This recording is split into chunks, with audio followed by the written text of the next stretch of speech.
எல்லோரும் கண்களை மூடுவோம். ஸ்தோத்திரம் அப்பா. அன்பின் ஆண்டவரே, இந்த நல்ல வேலைக்காக கருத்தில் வருகிறோம் அப்பா. நீர் எங்களுக்கு பாராட்டின தயவு பெரியதப்பா, அன்பு பெரியது அப்பா. ஒவ்வொரு நாளும் அப்பா உம்முடைய வார்த்தையின்படி ராஜா நாங்கள் இருக்கும் பொழுது அப்பா, அதை உண்மையாக நாங்கள் தியானிக்கும் பொழுது, அதை நாங்கள் பேசும் பொழுது, எங்களுடைய வாழ்க்கையில் நடக்கும் ஒவ்வொரு காரியத்தையும் ராஜா நீர் அபாரி விதமாய் ராஜா, அற்புத விதமாய் எங்களுடைய சூழ்நிலை எல்லாம் மாற நீர் கிருபை பாராட்டி கொண்டு இருக்கிறீரே, அதற்காக நன்றி அப்பா. உம்முடைய வார்த்தை ஒவ்வொரு நாளும் அப்பா அதனுடைய காரியத்தை நேர்த்தியாய் செய்கிறது என்பதை நாங்கள் பார்க்கிறோம் அப்பா. இந்த நாளில் கூட ராஜா உம்முடைய வார்த்தையை நாங்கள் எதிர்பார்க்கிறோம் அப்பா. நீர் பேசும்பொழுது ராஜா அநேக காரியங்கள் உள்ளங்களை நீர் தொட்டு ராஜா அவர்களுக்கு நீர் குணமாக்குகிற காரியங்களை அப்பா நீர் வெளிப்படுத்துவீர் என்பதை நாங்கள் பார்க்கிறோம். வேதத்தில் எந்த இடத்திலும் அப்பா நீர் பேசும் பொழுது ராஜா ஒருவரும் ராஜா கேட்டு வீணாய் போனதில்லை என்பதை நாங்கள் அறிகிறோம் அப்பா. இந்த நாளில் கூட ராஜா இதோ ஆண்டவர் உம்முடைய கரத்தில் ராஜா இந்த நேரத்தையும் இந்த மக்களையும் இந்த பிள்ளைகளையும் ராஜா நாங்கள் உம்முடைய அன்பின் கரத்தில் ஒப்படுகிறோம். இவர்களுக்கு ஏற்ற வார்த்தையை நீர் தந்து அப்பா இந்த இடத்தில் ராஜா என் தேவன் சகலவித ஐஸ்வர்யங்களாலும் இந்த பிள்ளைகளை நீர் அப்பா மாட்டி தந்து அநேகருக்கு ஆசீர்வாதமாக மாற்றப் போகிறேன். அதற்காக நன்றி. அந்த நாளை நாங்கள் நோக்கி எண்ணி பார்க்கிறோம் அப்பா. இந்த நாள் கூட ராஜா நீர் பேச போகும்போது ராஜா நாங்கள் எங்கள் உள்ளத்தை திறந்து அதன்படி கேட்டு நடக்க நீ கிருபை செய்யும். அதற்குண்டான காரியங்கள் இப்பொழுதே நீ துவங்கி இருப்பதற்காக நன்றி. தொடர்ந்து நீர் ஆளுகை செய்யும். இயேசுவின் நாமத்தில் கேட்கிறோம் பிதாவே, ஹல்லேலூயா. உங்கள் பாஸ்டர் சொன்ன மாதிரி நாங்களாம் அவருக்கு கூட இருந்த நாட்களில் அவன் மூலமாக நாங்கள் நிறைய ஆசீர்வதிக்கப்பட்டது உண்டு. உங்கள் பாஸ்டர் நீங்கள் பார்க்குற இன்றைக்கி இப்படிலாம் ஷூட்டு போட்டு இதெல்லாம் பார்த்துருக்கீங்க. இதே சாமை நாங்கள் எப்படி பார்த்துருக்கோம்னா மண் வெட்டி பிடிச்சி கலப்பு பிடிச்சி அந்த இடத்துல கஷ்டப்பட்டு அந்த இடத்த வளர்ந்த நாட்களில் நாங்கள் பார்த்துருக்கோம் உண்டு. உங்கள் பாஸ்டம்மா பார்க்குறதுக்கு முன்னாடியே நாங்கள் உங்கள் பாஸ்டரை பார்த்துருக்கோம். அப்போது அந்த இடத்துல நாங்கள் பார்க்கும்பொழுது அநேக காரியங்களை குறித்து நாங்கள் பேசுவோம். அநேக நாட்களில் நாங்கள் ஒன்றா இருப்போம். சில வேலைகளை பார்க்கும்பொழுது மத்தியானத்தில் எல்லாம் தூங்கிட்டு அப்படியே நாங்கள் அந்த இடத்துல நாங்கள் இருந்த இடத்துல அந்த இடத்துல நாங்கள் பேசி கொண்டிருக்கும்போது எப்போவுமே பார்த்தீங்கன்னா கடவுளுடைய காரியங்களை குறித்து தான் பேசிகிட்டே இருப்போம். இது இப்படி இருக்கணும்னே, இது இப்படி இருக்கணும்னே, இப்படி இருக்கணும்னு. சரி, இந்த காரியங்கள்லாம் மாறி அவன் இங்கே ஊழியத்துக்கு வரும்பொழுது எங்களுக்கு ஒரு நல்ல எனக்கு தெரிஞ்சுது, ஓகே இவன் போகிறான், ஆனால் நிச்சயமாக நல்ல ஒரு காரியத்தில் தேவனுடைய கரத்தில் நல்ல வெற்றியுள்ள வாழ்க்கை தான் வாழ்வான்னு நாங்கள் எதிர்பார்த்தோம். அதே மாதிரி நான் எப்படி எதிர்பார்த்தனோ அதே சூழ்நிலையில் இங்கே ஒவ்வொரு வளர்ச்சியும் நான் பார்க்கும் பொழுது சாமுக்கிட்ட எனக்கு ரொம்ப சந்தோஷமாக இருக்கும். ஏன்னா நாங்கள்லாம் நிறைய பேர் அந்த இடத்துல படித்தோம், ஆனால் போனவங்க எல்லாம் அப்படியே தான் இருக்காங்கன்னா இல்லை. நிறைய பேர் வந்தாங்க அதிலிருந்து. நாங்கள் கேட்ட மெசேஜை தான் கேட்டாங்க, நாங்கள் படித்த படிப்பை தான் படித்தாங்க, நாங்கள் இருந்த இடத்துல இருந்தாங்க. ஆனால் எல்லாரும் ஆசீர்வதிக்கப்பட்டாங்களா அப்படின்னு பார்த்தீங்கன்னா அந்த இடத்துல எல்லாரும் அப்படி ஆசீர்வதிக்கப்படலை. யாரெல்லாம் தேவனுடைய வார்த்தையை கேட்டு அதன்படி நடந்தார்களோ, யாரெல்லாம் தேவனுடைய வார்த்தையை கேட்டு அதன்படி செயல்படுத்தினார்களோ அவருடைய வாழ்க்கையில் நிச்சயம் அற்புத அடையாளம் நடந்து கொண்டே இருக்கும். ஒரு காலத்தில் நாங்களாம் அற்புத அடையாளம் பார்க்கணும் ரொம்ப உங்களை மாதிரி தான். இப்போ என்றைக்கோ ஒரு நாள் கடவுள் அற்புதம் செய்வார், ஒரு நாள் அற்புதம் செய்வார். ஒரு 10 நாள் ஜபிச்சா அடுத்த மாதம் எப்படியாவது ஆசீர்வதிப்பார் அப்படின்னு தான் நாங்களாம் எதிர்பார்த்தோம். இது ஒரு காலம். ஆனால் இப்போ நாங்கள் வாழ்கிற வாழ்க்கை பார்த்தீங்கன்னா அனுதினமும் தூங்கும் போதும் நடக்கும் பொழுதும் உட்காரும் பொழுதும் எப்பவும் பார்த்தீங்கன்னா ஒரு அற்புதம் நடந்துக்கிட்டே இருக்கு. அதற்கு காரணம் தேவனுடைய வார்த்தை. ஹல்லேலூயா. இந்த வார்த்தையை நீங்கள் ஒவ்வொரு நாளும் உங்கள் வாழ்க்கையில் அபியாசப்படுத்தும் பொழுது நீங்கள் ஒவ்வொரு நாளும் நன்மைகளை ருசித்து பார்த்து கொண்டே இருக்கலாம். டெய்லி உங்கள் வீட்டில் குறைவே இல்லாமல் இந்த வாழ்க்கை வேணுமா? ஏதாவது ஒரு கஷ்டம் இருந்துட்டு இருக்கிற வாழ்க்கை உங்களுக்கு பிடிக்குமா? சொல்லுங்கள் பார்க்கலாம். குறைவே இல்லாத வாழ்க்கை தான் எல்லாருக்கும் பிடிக்கும். ஆனால் அதே ஒரே டேஸ்ட்ல இருந்தால் ரொம்ப நாளும் அதுவும் போர் அடிச்சிடும். குறைவே இல்லாத வாழ்க்கை அப்படின்னும் போது நீங்கள் குறைபடணும்னு ஆசை கிடையாது. இப்போ எப்படி சொல்கிறதுனா, நீங்கள் ஒரு நாள் நல்லா சாப்பிட்றீங்க, ஒரே சாப்பாடு டெய்லி சாப்பிட முடியுமா உங்களால்? முடியாது. ஏன் அப்படின்னு நம்மள்கிட்ட எல்லாம் இருக்குது, ஒரு நாள் டிஃப்ரெண்ட்டாக சாப்பிட்டு பார்க்கலாம் அப்படின்ற ஒரு எண்ணம் நமக்குள்ளே இருக்குது. ஆனால் தேவனுடைய ஆசீர்வாதங்கள் எப்படின்னா உங்களை எந்த அளவுக்கு சாப்பிட்டாலும் திகட்டாத ஆசீர்வாதமாக இருக்காது. ஒவ்வொரு நாளும் மென்மேலும் கூட்டி கொடுத்துறவராக இருக்கிறார். அவருக்கு தெரியும் நீங்கள் என்ன தேவை, உங்களுக்கு எது தேவை, நீங்கள் என்ன பண்ணணும், உங்களுக்கு எந்தெந்த காரியங்கள் உங்களோட வாழ்க்கையில் தேவை அப்படின்னு சொல்லி ஒவ்வொரு நாளும் நீங்கள் எதிர்பார்ப்பதை காட்டிலும் அவர் என்ன பண்ணுறாரு, ஒவ்வொரு நாளும் காலையில் எழுந்துச்சு 6 நீங்கள் ஆயத்தமாவது போல் அவர் ஒவ்வொரு நாளும் உங்களுக்கு முன்னாடியே ஆயத்தமாயிடுறாரு. என் பிள்ளைகளுக்கு இது தேவை, இது நடக்கணும், என் பிள்ளைகளுக்கு இது தேவை, இது செய்யணும் அப்படின்னு சொல்லி அவர் ஒவ்வொரு நாளும் ஏங்கி தவித்து கொண்டு இருக்கிறார். எல்லாரும் வேதத்தில் ஒரு வசனத்தை பார்க்கலாம். சங்கீதம் 34:8. ஏற்கனவே போன வாரம் உங்க பாஸ்டர் இந்த மெசேஜ் இந்த சங்கீதத்துல தான் எடுத்தாருன்னு சொன்னாரு.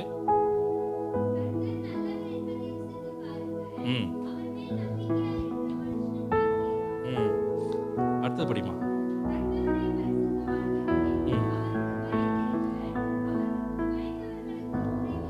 ஓகே.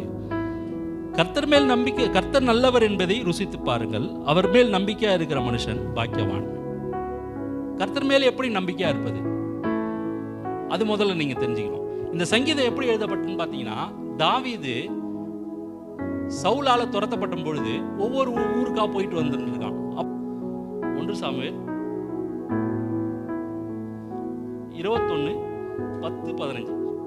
இப்ப பாத்தீங்கன்னா இந்த சம்பவம் நடக்கும் பொழுது இதை வச்சு தான் அந்த தாவீதுடைய சங்கீதம், இந்த சங்கீதம் வந்து ஏற்றப்பட்டது. இப்ப நீங்க 34:8 படிச்சீங்க பார்த்தீங்களா? இந்த சூழ்நிலையில தான் தாவீது வந்து இந்த சங்கீதத்தை பாடுறான். எப்படி சவுலுக்கு பயந்து நான் ஒரு இடத்துல அடைக்கலம் தேடி போறான், இந்த அகீஸ் ராஜா என்ன பண்றான், இவனை பார்த்தோன்னே அங்க இருக்கவங்க கூட இருந்தவங்க என்ன சொல்லிட்டாங்க, இவன் தான் வந்து தாவீது, இவன் வந்து சவுல் கொன்றது 1000, தாவீது கொண்டு 16ன்னு சொன்னாங்க. அந்த இடத்துல இருந்து வந்தோடனே இவன் வந்து அந்த ராஜாவுக்கு வெளிப்படுத்துறாங்க. வெளிப்படுத்தும் போது அந்த ராஜாவுக்கு ஒரு பயம் வந்துட போகுது, இவன் எங்க கொண்டு நம்மளை கொண்டுட போறான்னு சொல்லி தாவீது என்ன பண்றான், ஒரு பைத்தியக்காரனை போல திடீர்னு அவனோட கேரக்டரை மாற்றி, அவனுடைய முகம், ஃபேஸ் எல்லாத்தையும், அவனுடைய ஆக்ஷன் எல்லாம் மாற்றி, வாயில வந்து நுரதல்ன மாதிரி பைத்தியக்கார மாதிரி நடிக்கிறான். இப்படிப்பட்ட நாட்கள்ல தான் தேவன் இந்த வார்த்தைகளை தாவீதுக்கு கொடுக்கிறார். இந்த வார்த்தையை கொடுக்கும்போது என்ன சொல்றாரு, கர்த்தர் நல்லவர் என்பதை ருசித்து பாருங்கள், அவர் மேல் நம்பிக்கையா இருக்கிற மனுஷன் பாக்கியவான். பாக்கியவான்னா உங்களுக்கு என்ன தெரியும்? எல்லாரும் பாக்கியவான்னா நம்ம இன்னைக்கு பேசுற காலத்துல என்ன, நீ ரொம்ப பாக்கியவானப்பா, உனக்கு ஒன்றும் பிரச்சனை இல்லைப்பா, நீ ரொம்ப பாக்கியம் படைச்சவன்பா, உனக்கு ஒன்றும் பிரச்சனை இல்லைப்பா, நீ நல்லா இருக்கிற, இப்படி ஒரு சாதாரணமா அந்த பாக்கியவான்ற காரியத்தை நாம எல்லாம் வந்து கேட்டு கேட்டு கேட்டு, அதனால அந்த பாக்கியவான்ற ஒரு காரியத்திற்கு அர்த்தம் தெரியாமே நம்ம இருந்துட்டோம். பாக்கியவான் அப்படின்னு பார்த்தீங்கன்னா கர்த்தரால் ஆசீர்வதிக்கப்பட்டவன். இதுதான் கர்த்தரால் ஆசீர்வதிக்கப்பட்டவன் தான் பாக்கியவான். அப்ப ஆசீர்வாதத்தை பத்தி நமக்கு தெரியுமா?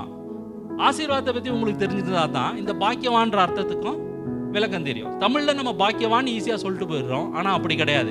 தேவனால் ஆசீர்வதிக்கப்பட்டவன் அவன் தான் பாக்கியவான். மறுபடியும் படிக்குமா அந்த வருஷத்தை?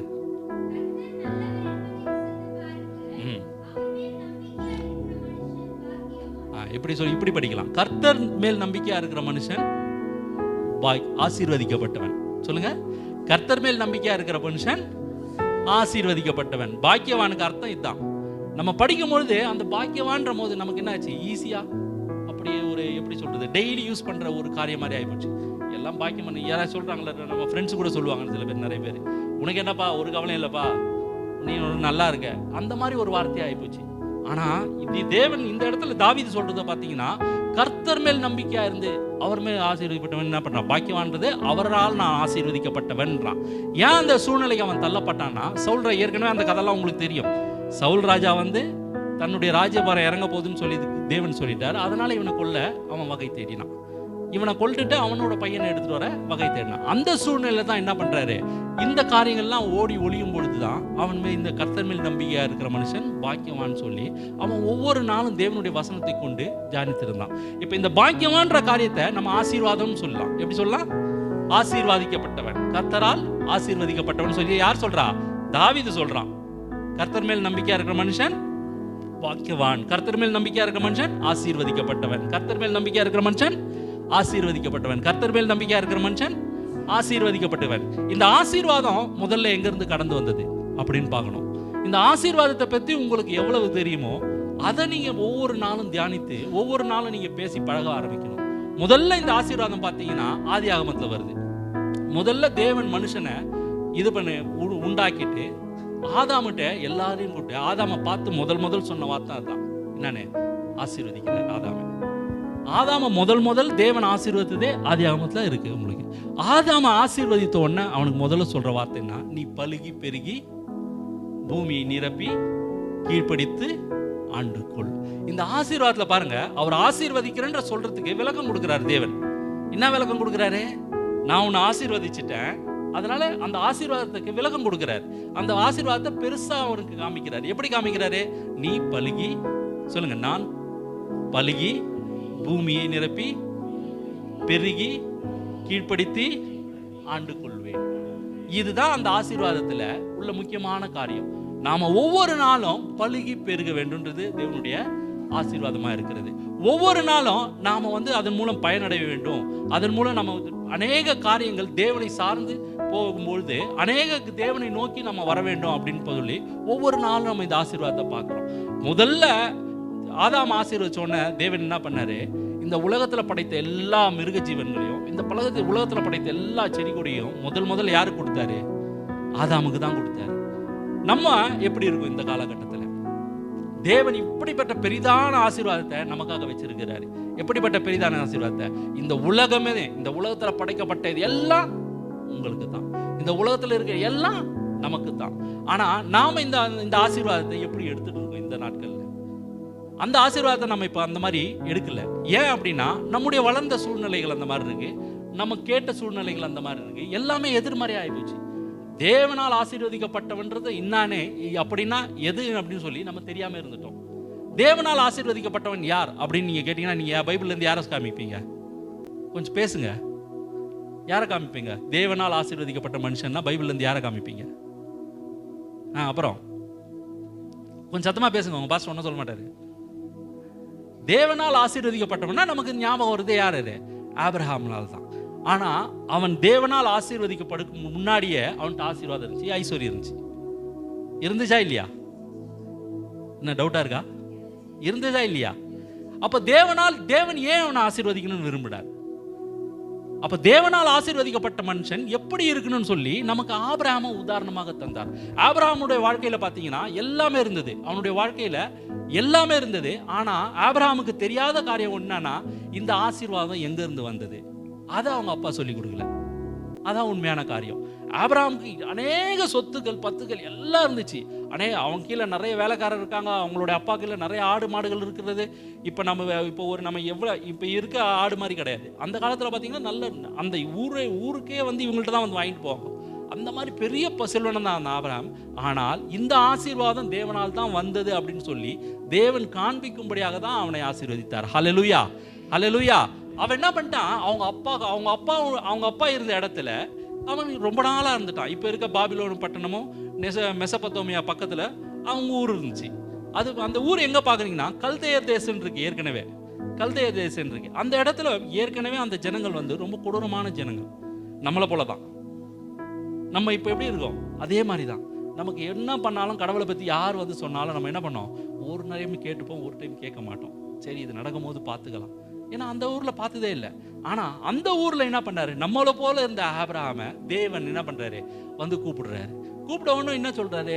இந்த மாதிரி நான் உன்னை இந்த இடத்துல இருந்து ஜனத்துல இருந்து பிரித்து எடுத்து போடுறேன். நீ நான் சொல்ற தேசத்துக்கு நீ போ அப்படின்றாரு. அப்போ இந்த ஜனங்கள், இவன் ஆபிரகாம் எப்படி இருந்தானா மிக கொடிதான மக்கள் நடுவில் வாழ்ந்து வந்தவன். இவனும் அதே ஊர்காரன் தான். தேவன் என்னைக்கு இவனை தெரிந்து கொண்டாரோ அதுக்கப்புறம் தான் என்ன பண்ணாரு?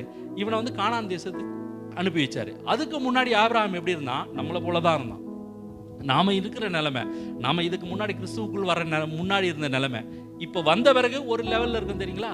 போதும்பா, இந்த ஆசீர்வாதம் போதும். இன்னைக்கு ஒரு 10,000 ரூபாய் இருந்துச்சுன்னா போதும். இல்ல இந்த மாசத்துக்கு ஒரு 2,000 ரூபாய் இருந்துச்சுன்னா போதும். இல்ல இந்த மாசத்துக்கு மகளிர் இருக்குல்ல, இந்த பைசாவை கட்டினா போதும். இப்படின்ற ஒரு எண்ணம் நமக்குள்ள வந்துச்சு.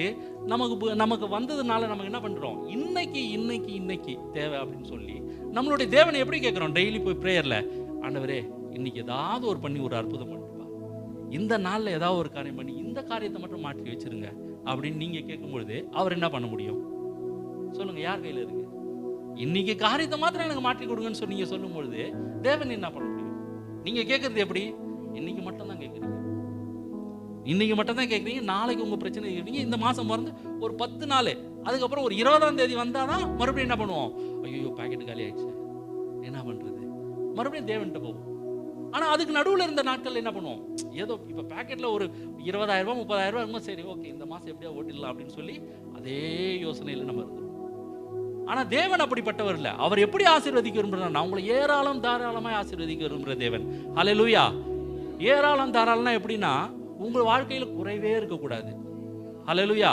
உங்கள் வாழ்க்கையில் குறைவே இல்லாமல் அவர் உங்களை ஆசீர்வதிக்க விரும்புகிறார். அதுதான் தன்னுடைய தேவனுடைய முழுமையான ஆசீர்வாதம். அப்போ இந்த ஆபிரகாமை பார்த்தீங்கன்னா எடுத்துட்டு வந்த இவன்ட்டு ஏற்கனவே எல்லாம் இருக்கு. இந்த ஆசீர்வாதத்துக்கு உண்டான எல்லா காரியமும் ஆபிரகாம்கிட்ட இருக்கு. ஆபிரகாம்கிட்ட ஒரு குறைவும் இல்லை. ஆனால் அவனுக்கு என்ன தெரியணும், இந்த ஆசீர்வாதம் எங்கேருந்து வருது, நான் இருக்கிற ஆசீர்வாதம் யார்கிட்ட இருந்து பெற்றது. இப்படி தான் நம்மளுடைய வாழ்க்கையிலும் பார்க்குறோம். நமக்கு பெற்றுக்கொண்ட ஆசீர்வாதங்கள் இருக்கும்பொழுது நமக்கு குறைவே இல்லாத நாட்களில் நம்ம என்ன பண்ணுறோம், ஓகே நமக்கும் எல்லா ஆசீர்வாதமும் இருக்குது, சரி இன்னைக்கு கூப்பிட்றாரு போயிட்டு வந்துடலாம், இன்னைக்கு போகிறோம் சர்ச்சுக்கு கேட்டுட்டு வந்துடலாம் அப்படின்னு சொல்லி நம்ம போகிறோம். ஆனால் இந்த வேத வசனத்தை நீங்கள் ஒவ்வொரு நாளும் எப்படி நான் வாஞ்சையோடு கேட்டிங்கன்னா, நாங்களாம் இப்போ எங்களுக்கெல்லாம் பார்த்தீங்கன்னா எத்தனை முறை வேணால் ஒரு நாளைக்கு மெசேஜ் கேட்போம். புரியுதுங்களா? இந்த மெசேஜை பார்த்தீங்கன்னா திருப்பி திருப்பி யார் இப்போ எங்கள் பாஸ்டர்லாம் பிரசங்கம் பண்ணார்னா எத்தனை மணி நேரமாக இருந்தாலும் உட்காந்து கேட்கணும்னு ஆசையாக இருக்கும்.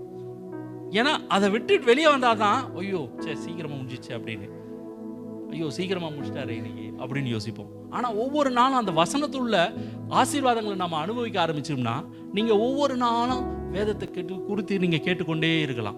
அவர் கரெக்டாக அந்த 1 மணி நேரம் பிரசங்கம் பண்ணி முடித்த உடனே அடுத்த ஒரு வாரம் இல்லை, அடுத்த மாதம் இல்லை, அதுக்கு அடுத்த வருஷம் கூட அந்த வசனம் பேசும். அப்படி பேசணும். நமக்குள்ள தேவனுடைய வார்த்தையை நம்ம அப்படி ஆசையாக நம்ம வாஞ்சித்து எடுத்துக்கொள்ளணும். ஷாமோட மெசேஜ்லாம் நான் கேட்டிருக்கேன். இப்போ கூட ரீசெண்டாக பண்ணிட்டு வராரு பார்த்தீங்களா, டெய்லி காலையில் ஜெபம். நீங்கள் யூடியூப்லாம் பார்க்குறீங்களா, வச்சுருக்கவங்க பார்க்குறீங்களா? குடும்பத்துக்காக இப்போ தேவ ஆசீர்வாத குடும்பத்தை பற்றி எப்படி இது ப்ரேயர் பண்ணலான்னு சொல்லி ஒவ்வொரு நாளும் நடத்தி கொண்டு வர்றாரு. அப்போ பார்த்தீங்கன்னா நீங்கள் தேவனுடைய வார்த்தையை நீங்கள் எந்த அளவுக்கு நீங்கள் உள்ளே எடுத்துக்கிறீங்க, தேவனுடைய வார்த்தையை நீங்கள் எந்த அளவுக்கு புரிந்து கொள்கிறீங்களோ, தேவனுடைய வார்த்தையை எந்த அளவுக்கு பேசுகிறீங்களோ அந்த அளவு தான் உங்கள் ஆசீர்வாதம் இருக்கும். புரியுதுங்களா? தேவன் இதில் எதுவுமே பண்ண முடியாது. ஆபிரகாம்கிட்ட எல்லாம் இருந்துச்சு, அவனுடைய ஆசீர்வாதத்தை அவர் காமிச்சிட்டாரு.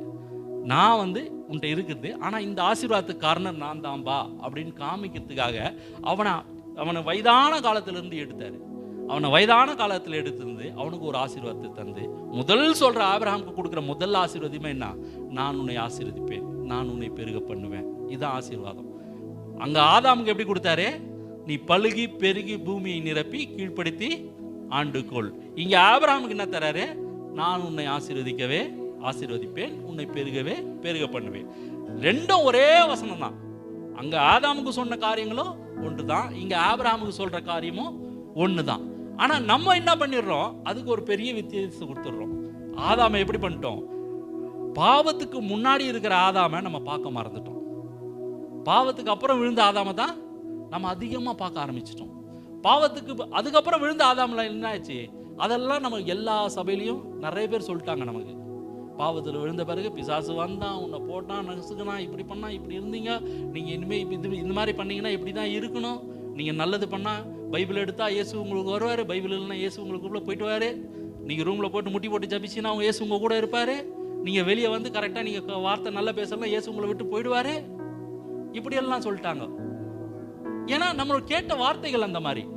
ஒவ்வொரு நாளும் நம்முடைய தேவன் எப்படிப்பட்டவர்னா, முதலாவது நீங்க ரட்சிக்கப்படும் பொழுது, ரட்சிப்புனா எப்படி, ஞானஸ்தான இடத்தை பத்தி பேசல, ரட்சிக்கப்படும் பொழுது தேவனை விசுவாசித்து நீங்க ஏற்றுக்கொள்ளும் பொழுது அப்பவே அவர் உங்களுடைய பிள்ளையா ஏத்துக்கிறாராம். ஹல்லேலூயா, ஹல்லேலூயா. யாரெல்லாம் தேவனை விசுவாசித்து, ஏசப்பா நீங்க எனக்கு தேவை, உங்களை நான் சொந்த ரட்சகரை ஏற்றுக்கொண்டு நீங்க வாயில அறிக்கை செய்யும் பொழுது அவர் என்ன பண்றாராம், உங்களை சொந்த பிள்ளையா ஏற்றுக்கொள்றாராம்.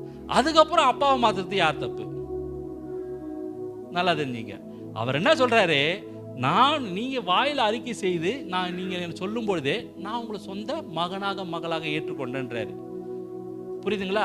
அப்புறம் நம்ம கொஞ்ச நாள் போகும்போது அதே இதுல வரும்பொழுது திடீர்னு என்ன பண்ணிடுறோம், நமக்கு கஷ்டமான சூழ்நிலைகள் வரும்பொழுது, நமக்கு கண்ணீரான சூழ்நிலை கவலைகள் வரும்பொழுது, பிசாசு ரொம்ப நொறுக்கிட்டான் பொழுது, நம்ம தான் ஏதோ தப்பு பண்ணிட்டோம் அப்படின்னு சொல்லி என்ன பண்ணிடுறோம், ஒருவேளை நம்ம பிசாசுக்கு இடம் கொடுத்துட்டோமோ, அதனால தான் தேவன் நம்மளை விட்டு போயிட்டாரோ அப்படின்ட்டு ஒரு 2-3 யாரை மாத்துறோம், அப்பாவையே மாத்திடுறோம். அப்பாவை மாத்திரம் தான். புரியுதுங்களா நான் சொல்றது? எப்படின்னா தேவன் நம்ம கூட இருக்கும்பொழுது, அப்பா நம்ம கூட இருக்கும்பொழுது எல்லா சந்தோஷமும் நமக்கு கிடைக்குது.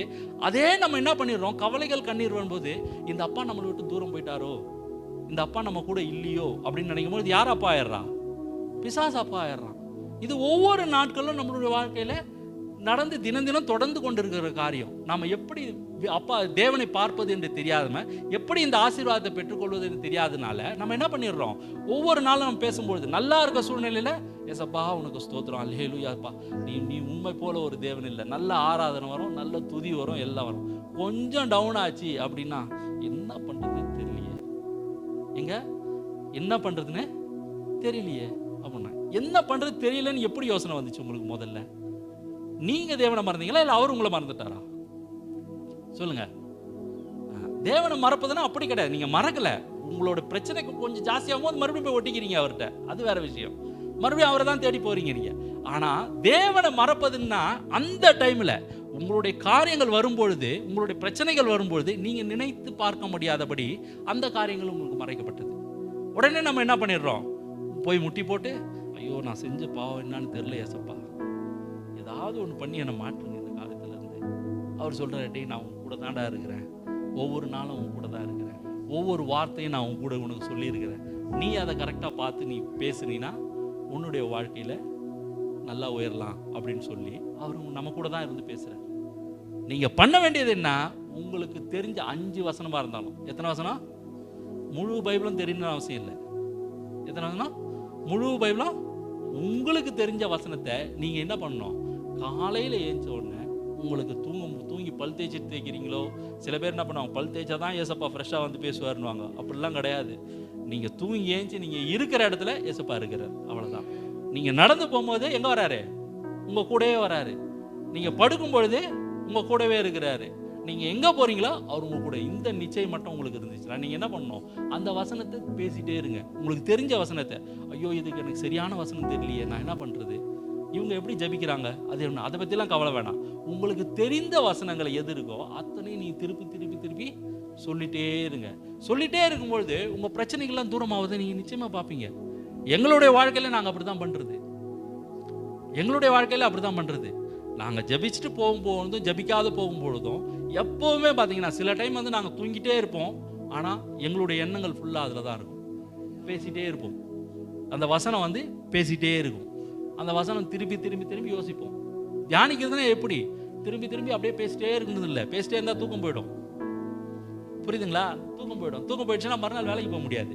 ஆனால் உங்களுடைய ஆத்மா வந்து அந்த வசனத்தை திரும்ப திரும்ப திரும்ப நமக்கு நினைவு கொண்டு வந்தே இருக்கும். நினைவு கொண்டு வரும்பொழுது அடுத்த நாள் பார்த்தீங்கன்னா நீங்கள் அந்த சொன்ன வசனத்தை நீங்கள் மறுபடியும் வாயில் அறிக்கும் பொழுது நீங்கள் என்ன பண்ணுறீங்க, அதை அங்கீகரிக்கிறீங்க. ஏசப்பா நீங்கள் என் கூட இருக்கீங்க, நீங்கள் இந்த வசனத்தை கொடுத்தீங்க அப்படின்னு நீங்கள் சொல்லும்பொழுது அந்த வசனம் உங்களுக்காக போய் என்ன பண்ணும், வேலை பார்க்கும். அந்த வசனம் உங்களுக்காக போய் வேலை பார்த்துட்டு மறுபடியும் எங்கே வரும், அது உங்கள்கிட்ட தான் வரும் அடுத்த முறையும் அந்த வசனம். ஏன்னா உங்களுக்கு தெரிஞ்சது எத்தனை வசனம், 5 வசனம், புரியுதுங்களா. உங்களுக்கு எந்த அளவுக்கு வசனம் தெரியுதோ அந்த அளவுக்கு நீங்கள் தேவனை மகிமைப்படுத்தலாம். அதனால் வேதத்தில் உள்ள எல்லா வசனங்களையும், ஆசீர்வாத வசனங்களும், உங்களுக்கு ஆசீர்வாதமாக இருக்கிற வசனங்கள், புரியுதுங்களா, எல்லா ஆசீர்வாதத்தையும் நீங்கள் ஒவ்வொரு நாளும் படிக்க வேண்டும். நீங்கள் அப்படி படித்து நீங்கள் ஒவ்வொரு நாளும் அதை வாயினால் அறிக்கை செய்யும் பொழுது பல மடங்கு பெருக முடியும். ஆனால் நம்ம செய்கிற காரியம் என்ன, அதை நம்ம செய்ய மாட்டோம். நம்ம ஒவ்வொரு சூழ்நிலையிலையும் ஒவ்வொரு நாளும் ஒவ்வொரு பார்க்கும்போது உங்களுக்கு எத்தனை பேருக்கு தெரியும் இந்த பாஸ்டர்லாம் எப்படி தான் இப்படி இருக்காங்களோ, யோசிச்சிருக்கீங்களா இல்லைங்களா? சொல்லுங்கள், உண்மையை சொல்லுங்கள். இந்த பாஸ்டர்ங்க மட்டும் நல்லா இருக்காங்களே, நம்ம மட்டும் எப்படி இருக்கணும், யோசனை இருக்கா இல்லையா? கரெக்டாக சொல்லுங்கள், தைரியமாக சொல்லுங்கள். இந்த பாஸ்டர் மட்டும் காரோடு இருக்காரு, இந்த பாஸ்டர் இங்கே வந்தார், பிஎல் ராமுக்கு வந்தார், வந்து ஒரு 4 வருஷம் கூட ஆகல, வீடை கட்டினாரு, காரை வாங்கினாரு, மோட்டர் பைக்கை வாங்கினாரு, நல்ல துணியை போட்டு ஜாலியாக சுற்றிட்டு வர்றாரு. சபையில் எத்தனை பேர் இருக்கும், ஒரு 25 பேர் 30 பேர் தான் இருக்கும். அப்போ இந்த பாஸ்டர் என்ன செய்கிறாரு, இந்த எண்ணம் வருதா இல்லையா? தைரியமாக சொல்லுங்கள், வருதா இல்லையா? எல்லாருக்கும் வரும், உங்களை மாதிரி தான் எங்களுக்கும் வரும். நாங்களும் அப்படி தான் கேட்டோம், எப்படி இது நடக்குது, என்ன காரியம் அப்படின்னு பார்க்கும்போது தான் எங்களுக்கு இந்த காரியங்கள்லாம் வெளிப்பட ஆரம்பிச்சது. நாங்கள் இதை கற்றுக்க வந்து நான் 22 வயசில் கர்த்தரை ஏற்றுக்கினேன், கடவுளை ஏற்றுக்கினேன். 22 வயசில் நான் ரட்சிக்கப்பட்டேன். ஆனால் 22 வயசுக்கு அப்புறம் 30 வரைக்கும் ஒரே கண்ணீர் கவலை தான், உங்களை மாதிரி தான். இதை விட்டால் வேறு வழியே கிடையாது. ஏன்னா கற்றுக் கொடுத்ததெல்லாம் எங்களுக்கு அந்த மாதிரி தான். எப்படி நீ எது பண்ணாலும், நான் நிறைய கஷ்டப்படும் பொழுது கூட போய் பாஸ்டர்கிட்ட சேர்ப்பேன், எங்கள் பாஸ்டர்கிட்ட, என்ன பாஸ்டர் இந்த மாதிரி ஆகுது, நல்லா ஜபிங்க பிரதர், இன்னும் கொஞ்சம் நல்லா ஜபிங்க.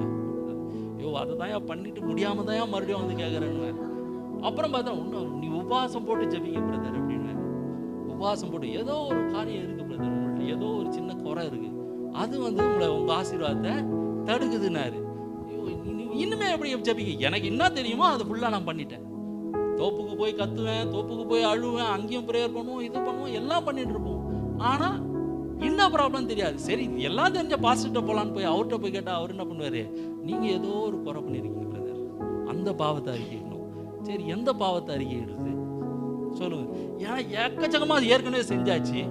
ஆனா இயேசுவை ஏத்துக்கினாச்சு, இயேசுவை வாயினால் அறிக்கையிட்டு நம்ம அதுவும் சொல்லியாச்சு, இன்னும் என்ன பாவத்தை அறிக்கை செய்யறது அப்படின்னு நம்ம அப்படி யோசிப்போம். புரியுதுங்களா? அந்த யோசனையிலேயே நம்ம சுழண்டு வாழும்பொழுது தேவனுடைய ஆசீர்வாதங்களை பத்தி நம்ம யோசிக்கிறதே கிடையாது. நமக்கு தெரிஞ்சதெல்லாம் என்ன, இந்த இதுல கனெக்ட் பண்ணி விட்டான் பிசாசு. எப்படி? நீ ஒரு பாவம் செஞ்சிருக்க, அதனாலதான் உன் ஆசீர்வாதம் தடைப்பட்டிருக்கு. நீ ஒரு காரியம் பண்ணிருக்க, இதனாலதான் இந்த ஆசீர்வாதம் உன்னால மேற்கொள்ள முடியல அப்படின்னு சொல்லி இந்த கனெக்டிவ்ல நம்ம என்ன பண்ணிடுறோம், தேவனுடைய ஆசீர்வாதம் எப்படி எவ்வளவு பெருசுன்னு நம்ம பாக்குறத விட்டுட்டு எங்க போயிடுறோம், மறுபடியும் நம்ம என்ன பண்ணிடுறோம், பழைய இடத்துல போய் எல்லா இடத்துலையும் தேடுறோம். எந்த பாவம் நம்ம செஞ்சு எங்க வச்சிருக்கோம் தெரியலையே, இது போட்டு நம்மளை ரொம்ப படுத்துதுன்னு சொல்லி என்ன பண்ணிடுறோம், மறுபடியும் யோசிச்சு உபவாசம் பண்ணி மறுபடியும் அழுது இதை தான் யோசிச்சு மறுபடியும். ஆனா தேவனுடைய ஆசீர்வாதம் இது வரும்பொழுது இந்த எல்லா காரியமும் மாறி போயிடும். தேவனை நீங்க எப்போது ஏற்றுக்கொண்டீர்களோ, அப்பான்னு எப்போ ஏற்றுக்கொண்டீங்களோ அப்பவே என்ன பண்ணிருக்காரு, இந்த சாபத்துக்கு பாவத்துக்கு எல்லாம் எதுக்கு வேணும், எல்லாத்துக்கும் விடுதலை ஆக்கப்பட்டிருக்கீங்க. அல்லேலூயா, அல்லேலூயா. உங்க சாபம் பாவம் எல்லாம் இயேசு எப்போ அப்பான்னு நீங்க கூப்பிட்டீங்களோ அப்பவே முடிஞ்சு போச்சு. அல்லேலூயா. அது நீங்க என்ன பாவம் பண்ணியிருந்தாலும் சரி, உங்களுக்கு தெரிஞ்ச பாவமோ தெரியாம பாவமோ, எந்த பாவம் பண்ணியிருந்தாலும், தெரியாம பாவம் பண்ண முடியாது, தான் பண்ணுவோம். புரியுதுங்களா? அது எந்த பாவமா இருந்தாலும் தேவன் நம்மளை என்ன பண்ணிட்டாரு, அன்னைக்கே மன்னிச்சிட்டாரு. கிழக்குக்கும் மேற்குக்கும் எவ்வளவு தூரமோ அவ்வளவு தூரம் நம்ம பாவத்தை தூக்கி அதை நினைக்கவே மாட்டேன்ட்டாரு. இதெல்லாம் இப்ப படிக்கும் போது எங்களுக்கு ஞானம் வருது, அப்ப கிடையாது. இந்த வசனம் யாரும் சொல்லி கொடுக்கல எங்களுக்கு. கிழக்குக்கும் மேற்குக்கும் எவ்வளவு தூரமோ அவ்வளவு தூரம் பாவத்தை தூக்கிடுச்சுன்னு நீங்க சொன்னீங்களே ஏசப்பா, ஆனாலும் எனக்கு ஆசீர்வாதம் வர மாட்டேங்குது ஏசப்பா. அப்போ நான் என்ன பாவம் செஞ்சிருக்கேன், மறுபடியும் அங்கதான் போவோம். அப்போ நான் என்ன பாவம் செஞ்சிருக்கேன் அப்படின்னு. ஆனா இந்த வசனம் உண்மையான வசனங்கள் தெரிந்து கொள்ளும்போது, கிழக்குக்கும் மேற்குக்கும் உன் பாவத்தை நான் தூக்கி போட்டேன்பா, இனிமே அதை நினைக்கவே மாட்டேன் அப்படின்னு சொல்லி எங்களுக்கு அதை பத்தி தெரியும் பொழுதுதான் நாங்க அப்பதான் யோசிப்போம், ஐயோ நம்ம போட்ட பாவத்தெல்லாம் மறுபடியும் நம்ம தான் தோண்டி எடுத்துட்டு இருக்கோம். அவர் ஒண்ணுமே பண்ணல, அவர் எப்போ மறக்கணுன்ட்டாரோ அப்பவே மறந்துட்டாரு. ஏன்னா அவர் வாக்கு மாறாத தேவன். ஹல்லேலூயா, ஹல்லேலூயா. அவர் வாக்கு மாறாத தேவன், அவர் அப்பவே மறந்துட்டாரு. ஆனா தோண்டி எடுத்தது யாரு? நாம தான். மறுபடியும் உட்காந்துட்டு என்ன பண்றோம், போயிட்டு தோண்டி தோண்டி தோண்டி எடுத்துட்டு எல்லாத்தையும் தூக்கி மறுபடியும் பக்கத்துல வச்சுக்கிறோம். இது இப்படி இந்த பாவம் செஞ்சு, இந்த பாவம் இது பண்ணி, இந்த தப்பு பண்ணும், எல்லாத்தையும் சுத்தி வச்சுட்டு மறுபடியும் நம்ம என்ன பண்ணிடுறோம், இதுல எதை நம்ம விட்டுட்டோம், நோண்டி எடுத்துட்டு நம்ம எங்க வச்சுட்டோம், நம்ம சுத்தி வச்சுட்டு நம்ம மறுபடியும் தேடுறோம், இது எதுல விட்டுட்டோம் நம்ம அப்படின்னு. நோண்டி எடுத்தது யாரு? பாவத்தை தூக்கி போட்டது நம்ம. இயேசு ஏற்றுக்கொண்டது அது தூரம் தூக்கி எறிஞ்சிட்டாரு. நம்ம போய் மறுபடியும் தேடி கொண்டு வந்து நம்ம பக்கத்துல வச்சுட்டு மறுபடியும் இயேசுவை கேட்டா எப்படி பதில் கிடைக்கும்? உன்னை யார் நோண்டி எடுக்க சொன்ன அந்த பாவத்தை? நம்ம நோண்டி எடுத்து நம்ம பக்கத்துல உட்கார வச்சுட்டு மறுபடியும் கேட்கிறோம், இந்த பாவத்தை போச்சிடலாமா அப்படின்னு. மிச்ச பாவத்தை அப்படிதான் வச்சுட்டு இருக்கோம். ஆனா இந்த எல்லா பாவத்தையும் தேவன் என்ன பண்றாரு, நீங்க அப்பான்னு சொல்லும் பொழுது, அவரை ஏற்றுக்கொள்ளும் பொழுது எல்லாவற்றையும் தூக்கி எறிஞ்சிட்டாரு. அதனால நீங்க பழைய எந்த எப்பேற்பட்ட பாவங்கள் செஞ்சிருந்தாலும் அதை தேவன் மன்னித்து விட்டார். அது உங்கள் ஆசீர்வாதங்களுக்கு தடையாக இருக்க முடியாது. எந்த சூழ்நிலையிலையும், எந்த சூழ்நிலை, உங்க வீட்டில் ஒரு பெரிய இழப்பு வந்தாலும் சரி, பெரிய காரியங்கள் உங்களுக்கு ஒன்றுமே இல்லாமல் போனாலும் சரி, அதை தேவன் நினைக்க மாட்டார். அதன் மூலமாக அந்த காரியங்கள் வருவதில்லை. அல்லேலூயா, அல்லேலூயா. ஆபிரகாமும் அப்படிப்பட்ட சூழ்நிலையில் தான் எடுத்துப்பட்டான். அவன் நம்மள மாதிரி ஜனங்களுடைய மத்தியில் இருந்தான், வளர்க்கப்பட்டான். நம்மளுடைய ஜனங்கள் தான் ஆபிரகாமும் வந்தான். இப்போ நம்ம எப்படி இருக்கோம், இதே மாதிரி தான். கல்தேயரும் அப்படிதான் இருந்தாங்க. அவங்களும் முன்னேற விட மாட்டாங்க, மற்றவங்களையும் முன்னேற விட மாட்டாங்க. அந்த மாதிரி ஒரு சூழ்நிலை அந்த தேசத்தில் இருந்தவங்க, அந்த கல்தேயரும். அவங்கள பற்றி நீங்கள் வாசிக்கும் பொழுது, ஒரு நாள் நான் சொல்லிட்டு போகிறேன் சாமிட்ட, அவன் அதை பற்றி என்ன எடுப்பான். அந்த வாசிக்கும் போது மிக கொடூரமான மனிதர்கள் அவர்கள். எப்படி? மிக கொடூரமான மனிதர்கள், வெட்டு குத்து எல்லாமே நிறைஞ்சவங்க தான். நம்ம இப்படி எப்படி இருப்போம், அந்த மாதிரி தான் ஆபிரகாமை நம்ம எடுத்துட்டு வர்றாரு அங்கிருந்து. அப்போ ஆபிரகாம் அங்கிருந்து எடுத்துட்டு வந்து அவனுக்கு காமிக்கிறாரு, நான் உன்னுடைய காரியத்தை வாய்க்க பண்ணுவேன், நான் உன்னை ஆசீர்வதிப்பேன், உன்னை பெருகவே பெருக பண்ணுவேன் அப்படின்னு. நம்மள மாதிரி சூழ்நிலை வந்த ஆபிரகாம் இந்த காரியங்களை நம்பி அவன் பெற்றுக்கொள்ள முடியும்னா நம்மளால முடியுமா முடியாதா? சொல்லுங்க, முடியுமா முடியாதா? நம்ம எப்படி காமிச்சிட்டாங்க ஆபிரகாம் நம்ம எப்படி பார்த்துட்டோம்னா, அவன் செல்வ சீமானா இருந்தான். ஆசீர்வாதத்தின் ஒரு பகுதி தான் அது. செல்வன்றது ஆசீர்வாதத்துக்குள்ள எல்லாம் அடங்கும். அதுல சரீர ஆசீர்வாதம், நம்மளுடைய அன்றான்ற தேவைகள், நம்மளுடைய சிந்தனையில் உள்ள ஆசீர்வாதம், நல்ல எண்ணங்கள், அதுவும் ஆசீர்வாதத்தில் தான் சேரும். நல்ல எண்ணம் நமக்கு வரணுமா, அதுவும் ஆசீர்வாதம் தான், தேவனுடைய ஆசீர்வாதம் தான். கெட்ட எண்ணம் வருதா, அது தேவனுடைய ஆசீர்வாதம் கிடையாது. புரியுதுங்களா? நல்ல எண்ணங்கள் நம்ம விதைக்கிறது தேவனுடைய ஆசீர்வாதம். அப்புறம் நம்ம ஒவ்வொரு நாளும் ஏஞ்சி பலனோடு நடக்கிறது, அதுவும் தேவனுடைய ஆசீர்வாதம். ஒவ்வொரு நாளும் நம்ம கண் விழிக்கிறது தேவனுடைய ஆசீர்வாதம். இதெல்லாம் ஆசீர்வாதத்தில் சேர்ந்து தான். அது கூட தான் ஐஸ்வர்யமும் வருது. அல்லேலூயா, அல்லேலூயா. அது கூட தான் ஐஸ்வர்யமும் வருது. இந்த காலத்துல பணம் இல்லாம ஏதாவது பண்ண முடியுமா? சொல்லுங்க, தைரியமா சொல்லுங்க. நாங்க திட்ட மாட்டோம் உங்களை, தைரியமா சொல்லுங்க. பணம் இல்லாம ஏதாவது பண்ண முடியுமா? பணம் பிரதான காரியமா இருக்கு. ஆனா நல்ல காரியங்கள் அதை நாம் விதைக்கும் பொழுது, நல்ல காரியத்துக்காக பயன்படுத்துறதுக்காக தேவன் யார் கையில கொடுக்குறாரு? நம்ம கையில கொடுக்குறாரு. இதே ஆசீர்வாதத்தை தான் நம்ம உலக மக்கள் கையிலையும் பார்க்கிறோம். நம்ம சில பேர் நினைக்கிறது உண்டுல்ல, நம்மெல்லாம் கடவுளை, இந்த கடவுளை வேண்டுறோம், ஆனா நம்ம ஆசீர்வாதம் அவன் கையில மட்டும் எப்படி பணம் இல்லை, பணம் இவ்வளவு புரண்டு ஓடுது. யோசிக்கிறோமா மாட்டோமா? உண்மையை பேசுங்க, யோசிக்கிறோமா மாட்டான். அவன் பாவி. யார் சொல்றது? பாவிலேருந்து வந்த நம்ம சொல்றான் அவன் பாவி. அவன் என்ன பண்றான்? பணமா வச்சுருக்கான், நம்மளால முடியறது இல்லை அப்படின்னு சொல்லி ஒரு எண்ணம் வருதா இல்லைங்களா? எப்படி வருது? அவன் பாவிகள்கிட்ட இருக்க ஆசீர்வாதம்லாம் யாருக்காக வச்சிருக்காரு? உங்களுக்காக தான் வச்சிருக்காரு. அதுக்காக அவனை போய் அடிச்சு பிடுங்க சொல்லல. பாவிக இருக்க ஆசீர்வாதம் யாருக்காக?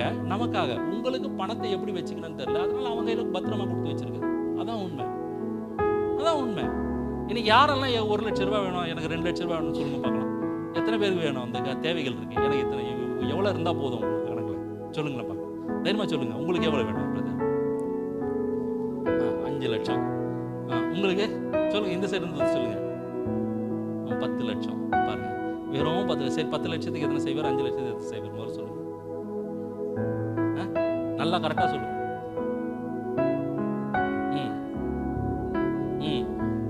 6 செய்வார் தானா? நல்லா யோசிப்பு கணக்கு போட்டீங்களா? அப்புறம் சொல்லக்கூடாது. கரெக்டா? கரெக்டா? உங்களுக்கு பிரதர் 5 லட்சத்துக்கு செய்வார்? 5 செய்வார் தானே? கரெக்டா? சரி, ஓகே, நீ சொன்னது தான் கரெக்ட். முதல்ல இந்த சைபர்களை தெரிஞ்சுக்க கேளுங்க, தேவன்கிட்ட கேளுங்க. எண்ணிக்கையை தெரிஞ்சாதான் தேவன் என்ன பண்ண முடியும்? உங்களை ஆசீர்வதிக்க முடியும். சும்மா போயிட்டு எனக்கு ஆண்டவரே எனக்கு ஒரு 5 லட்சம் கொடுத்தா, 5 லட்சத்துக்கு உங்கள்கிட்ட என்ன பிளான் இருக்கு? அது தேவனுக்கு தெரிய வேண்டும். நமக்கு ஏன் ஆசீர்வாதம் கிடைக்க மாட்டேங்குதுன்னா, நமக்கிட்ட ஒரு திட்டம் கிடையாது. நீங்க கேட்குற திட்டம் என்ன? இன்னைக்கு 10,000 கொடுக்கணும். ஆண்டவர் சொல்லுவார், நான் 10,000 கொடுத்துறேன், நாளை காலையில் மறுபடியும் வந்து நிற்பேன். அவர் கிளீனா தெரியும். ஏன்னா நீ 3 சைபர் சரி, ஒரு கோடி ரூபாய் வருதுன்னு வச்சு என்ன பண்ணுவீங்க? கொஞ்சம் யோசிச்சு பாருங்க. ஒரு 10 கோடி ரூபாய் நீ ஆண்டவர் உங்களுக்கு கொடுக்குறேன்னு சொல்லியிருக்கேன், அப்ப என்ன பண்ணுவீங்க? ஓப்பனா சொல்லுங்க, 10 கோடி ரூபாய் கொடுத்தா உங்களுக்கு என்ன பிளான்?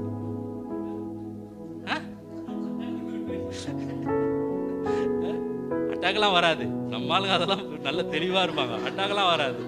முதல்ல என்ன பண்ணலாம்? எப்படி இருக்கலாம்? இந்த 10 கோடி ரூபாவை எப்படி நம்ம பிரிச்சு எங்கெங்க வைக்கலாம்?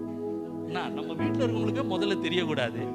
நம்ம சொந்தக்காரனுக்கு முதல்ல தெரியக்கூடாது. இவன் கேட்டு வந்துருவான். இதெல்லாம் நம்ம மனசுல ஓடும். நைட்டு ஃபுல்லா தூங்க மாட்டோம், அது வேற விஷயம். சொல்லு, புரியுங்களா? நைட்டு ஃபுல்லா தூங்க மாட்டோம். உங்களை மாதிரி தான் நாங்களும் ஒரு காலத்துல அப்படிதான் இருந்தோம். ஒரு காலத்துல யோசித்து பார்ப்பேன், ஆண்டவரே என்ன ஆண்டவரே நீ இப்படி ஆசீர்வாதமா இருக்கு, இப்படி இவ்வளவு பெரிய ஆசீர்வாதம்லாம் எங்களுக்கு இருக்குன்னு சொல்லியிருக்கீங்க. ஆனா ஒரு நாள் இந்த ஆசீர்வாதத்தை நாங்க பார்த்ததே இல்லையே அப்படின்னு. என்னுடைய வாழ்க்கையில நான் ஒரு பெரிய கம்பெனில வேலை பார்த்துருந்தேன். அதுக்கப்புறம் நான் வந்துட்டேன் அந்த கம்பெனில இருந்து. ஒரு காலகட்டத்து மேல அந்த கம்பெனியை மூடினாங்க. அதனால அந்த கம்பெனில இருந்து காரணம் வெளியே வந்துட்ட உடனே அந்த கம்பெனில இருந்து நான் வரும்பொழுது என்னுடைய கையில ஒண்ணுமே இல்லை. உங்களுடைய கையில ஒண்ணுமே இல்லை, வெறும் கடன் மட்டும் தான் இருந்துச்சு. ஒரே நைட்ல 10 லட்சம் ரூபாய் கடன்காரனாங்க. அந்த மாதிரி பாக்கி வந்துருந்தாங்களாம். அந்த மாதிரி ஆசீர்வதி ஒரே நைட்ல 10 லட்சம் ரூபாய் கடன் ஆனோம். அந்த மாதிரி பாக்கியவான்கள் ஆசீர்வதிக்கப்பட்டு இருந்தாங்க. அப்ப பாத்தீங்கன்னா என்னுடைய வாழ்க்கையில நாங்க முதல்ல வரும்பொழுது நான் நொந்து போய் ஏதாவது ஒண்ணுமே முடியாது, இதுதான் கடைசி ஸ்டேஜ் தான் நாங்க போய் சேர்ந்த இடம் தான் அந்த படிக்கிற இடம்.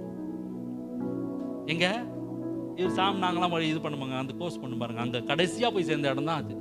அந்த இடத்துல போகும்போது கூட என்ன ஆசை நாங்க யோசித்தோம், சரி எப்படியாவது இந்த சூழ்நிலையில இருந்து கடவுள் மாத்திடுவார் பொழுது, ஏதாவது ஒரு அற்புதம் சின்ன அற்புதமா நடந்துச்சுன்னா நமக்கு போதும் அப்படின்ற ஒரு எண்ணத்தில் தான் நாங்கள் அங்கே போனோம். அங்கே போயிட்டு படிக்கும்பொழுது அப்போ பார்த்தீங்கன்னா அந்த இடத்துல கேட்ட வசனங்கள் தான் எங்களுடைய வாழ்க்கையில் ஒரு நல்ல விதையாக இருந்தது. அல்லேலூயா, அல்லேலூயா. அந்த இடத்துல கேட்கும்போது தான் எங்களுக்கு அந்த வசனங்களுடைய, ஏன்னா சாப்பாடு இல்லாதவனுக்கு தான் சாப்பாடை பற்றி தெரியும்.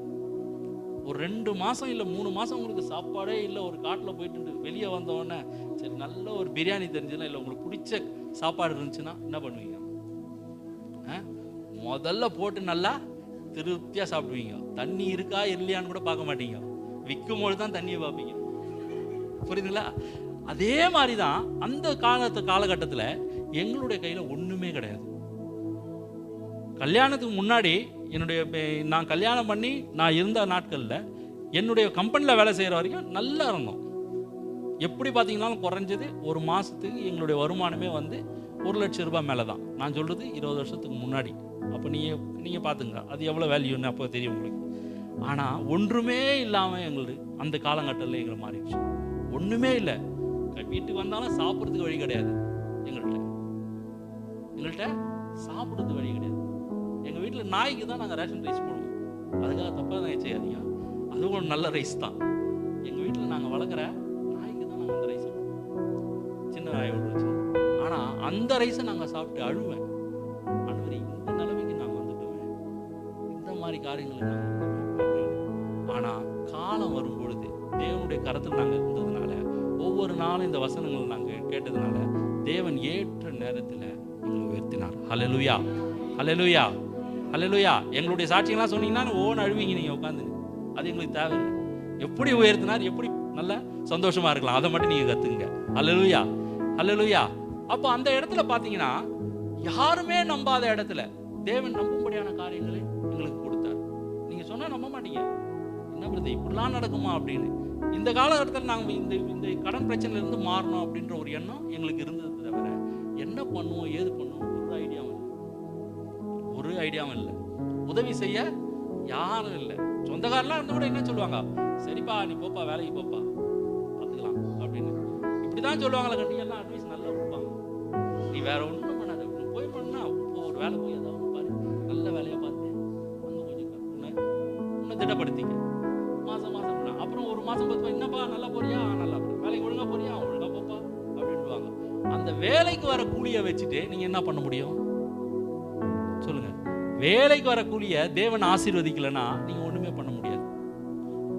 ஏன்னா ஆசீர்வதித்தாதான் என்ன பண்ண முடியும், அது பழுகி பெருக முடியும். தேவன் அந்த காரியத்தை ஆசீர்வதிக்கலாம் நீங்க என்ன பண்ண முடியாது, ஒண்ணுமே பண்ண முடியாது.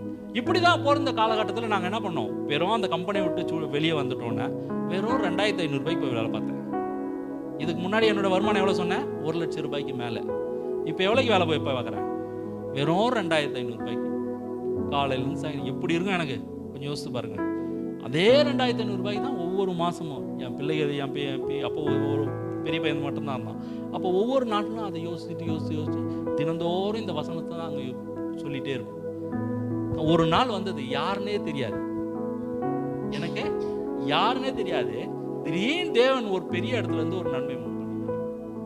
அல்லேலூயா, அல்லேலூயா. அந்த மனுஷனை நான் அதுக்கு முன்னாடி பார்த்ததே கிடையாது, 1 hour கூட உட்காந்து பேசுனதே கிடையாது. அப்போ ஒரு இடத்துல வந்து கேட்குறாங்க, என்கிட்ட வந்து சொல்கிறாங்க, இந்த மாதிரி இந்த இடத்துல ஒரு வேலை இருக்கு, இந்த வேலையை நீங்கள் செய்யணும், செஞ்சீங்கன்னா இந்த மாதிரி இவ்வளோ பைசா கிடைக்கும் அப்படின்றாங்க. எனக்கு அந்த வேலையில் முன் அனுபவமே கிடையாது. அதுவும் சொல்லிடுறேன், அந்த வேலையில் முன் அனுபவமே கிடையாது. அதான் நாலேஜ் இருந்துச்சு, இந்த காரியத்தை இப்படி செய்யலாம் அப்படின்ற ஒரு எல்லா ஐடியாலாம் இருந்துச்சு கண்டி. அந்த காரியங்களை குறித்து முன் அனுபவம் எனக்கு கிடையவே கிடையாது. அப்போ நான் என்ன பண்ணேன், அந்த இடத்துல என்னை கூட்டிகிட்டு போனவர்கிட்ட சொல்கிறேன், இது வந்து எப்படி பண்ணணும்னு சரி எனக்கு தெரியாது, ஆனால் பண்ணி கொடுப்பேன் அப்படின்னு சொல்கிறேன். அவரும் என்ன பண்ணார், சரி வா பார்த்துக்கலாம், நீ பண்ணி கொடுக்குறேன்னு சொல்கிறல வா பார்த்துக்கலாம் அப்படின்னு சொல்லி போயிட்டு அந்த இடத்துல நாங்கள் பேசுகிறோம். நைட்டு 2 மணிக்கு பேசுகிறோம். எத்தனை மணிக்கு? நைட்டு 2 மணிக்கு அந்த இடத்துல நாங்கள் பேசுகிறோம். பேசும்பொழுது அந்த ஓனர் வந்து சொல்கிறாரு, இந்த மாதிரி காரியம்லாம் இருக்குது இந்த இடத்துல, இது என்ன பண்ணுறது தெரியல, எனக்கு இது பண்ணி கொடுத்தா எனக்கு இவ்வளோ லாஸ், எனக்கு அவர் தான் தடுக்கலாம், இல்லைனா மாதத்துக்கு எனக்கு வந்து ஒரு 50,000 ரூபாய் லாஸ் ஆகிடும், இதை வந்து 6 மாதத்துக்குள்ளே முடிச்சு கொடுக்கணும் இந்த காரியத்தை அப்படின்னு சொன்னேன். சரின்ட்டு நான் என்ன சொல்கிறேன், என் கையிலையும் ஒன்றும் கிடையாது, எனக்கு பின்னாடியே யாரும் கிடையாது, வேலையால் எங்கே இருந்து வருவாங்க ஏது வருவாங்கன்னு எனக்கு ஒன்றும் தெரியாது, கூடவும் இருக்கவங்க யாரும் அந்த மாதிரி அந்த ஒரு காரியத்தை இது வரைக்கும் யாரும் பண்ணதும் கிடையாது. என்னை கூட்டிட்டு போனவரும் அந்த வேலையில சரியா இது பண்ணது கிடையாது. அப்ப நான் என்ன பண்ணேன், தேவன் மேல் நம்பிக்கை, அந்த இயேசுவை இதை எப்படியாவது வாய்க்க செய்யணும். எனக்கு பலன் கொடுத்தது தேவன். அப்போ வந்து எங்க பாஸ்டர்கிட்ட சொன்னேன், ஆனா இந்த மாதிரி ஒரு காரியம் வந்திருக்கு, நான் என்னென்ன பண்றது அப்படின்னு. முதல்ல கிளம்பி போ அப்படின்னு. முதல்ல கிளம்பி போ. ஏன்னா அவர்கிட்ட தான் ஊழியம் பார்த்துட்டு இருக்கோம், அவர்கிட்ட தான் அசிஸ்டண்டா இருந்திருக்கோம். அவர் சொன்ன முதல் காரியம், தேவன் ஏதோ ஒரு பெரிய திட்டம் வச்சிருக்காரு, நீ முதல்ல கிளம்பு அப்படின்னு. சரின்னு அவர் சொன்ன வார்த்தைகளை எடுத்துட்டு அதே அந்த மனுஷன்கிட்ட போனேன். அந்த மனுஷன் என்ன பண்றாரு, என்னை பார்த்த உடனே, அவர் யாருன்னு முன்ன பின்ன நான் பார்த்ததில்ல, அவர் பேசுற மொழியே எனக்கு தெரியாது. நல்லா தெரிஞ்சுங்க, அவர் பேசுற மொழியே எனக்கு தெரியாது. அவர் ஹிந்தி பேசுவார் தெரியும், அந்த எனக்கு தெரிஞ்ச ஹிந்தியில நான் பேசிட்டு இருக்கேன், அவரும் பேசிட்டு இருக்காரு, அவர் பேட மொழி தெரியும்.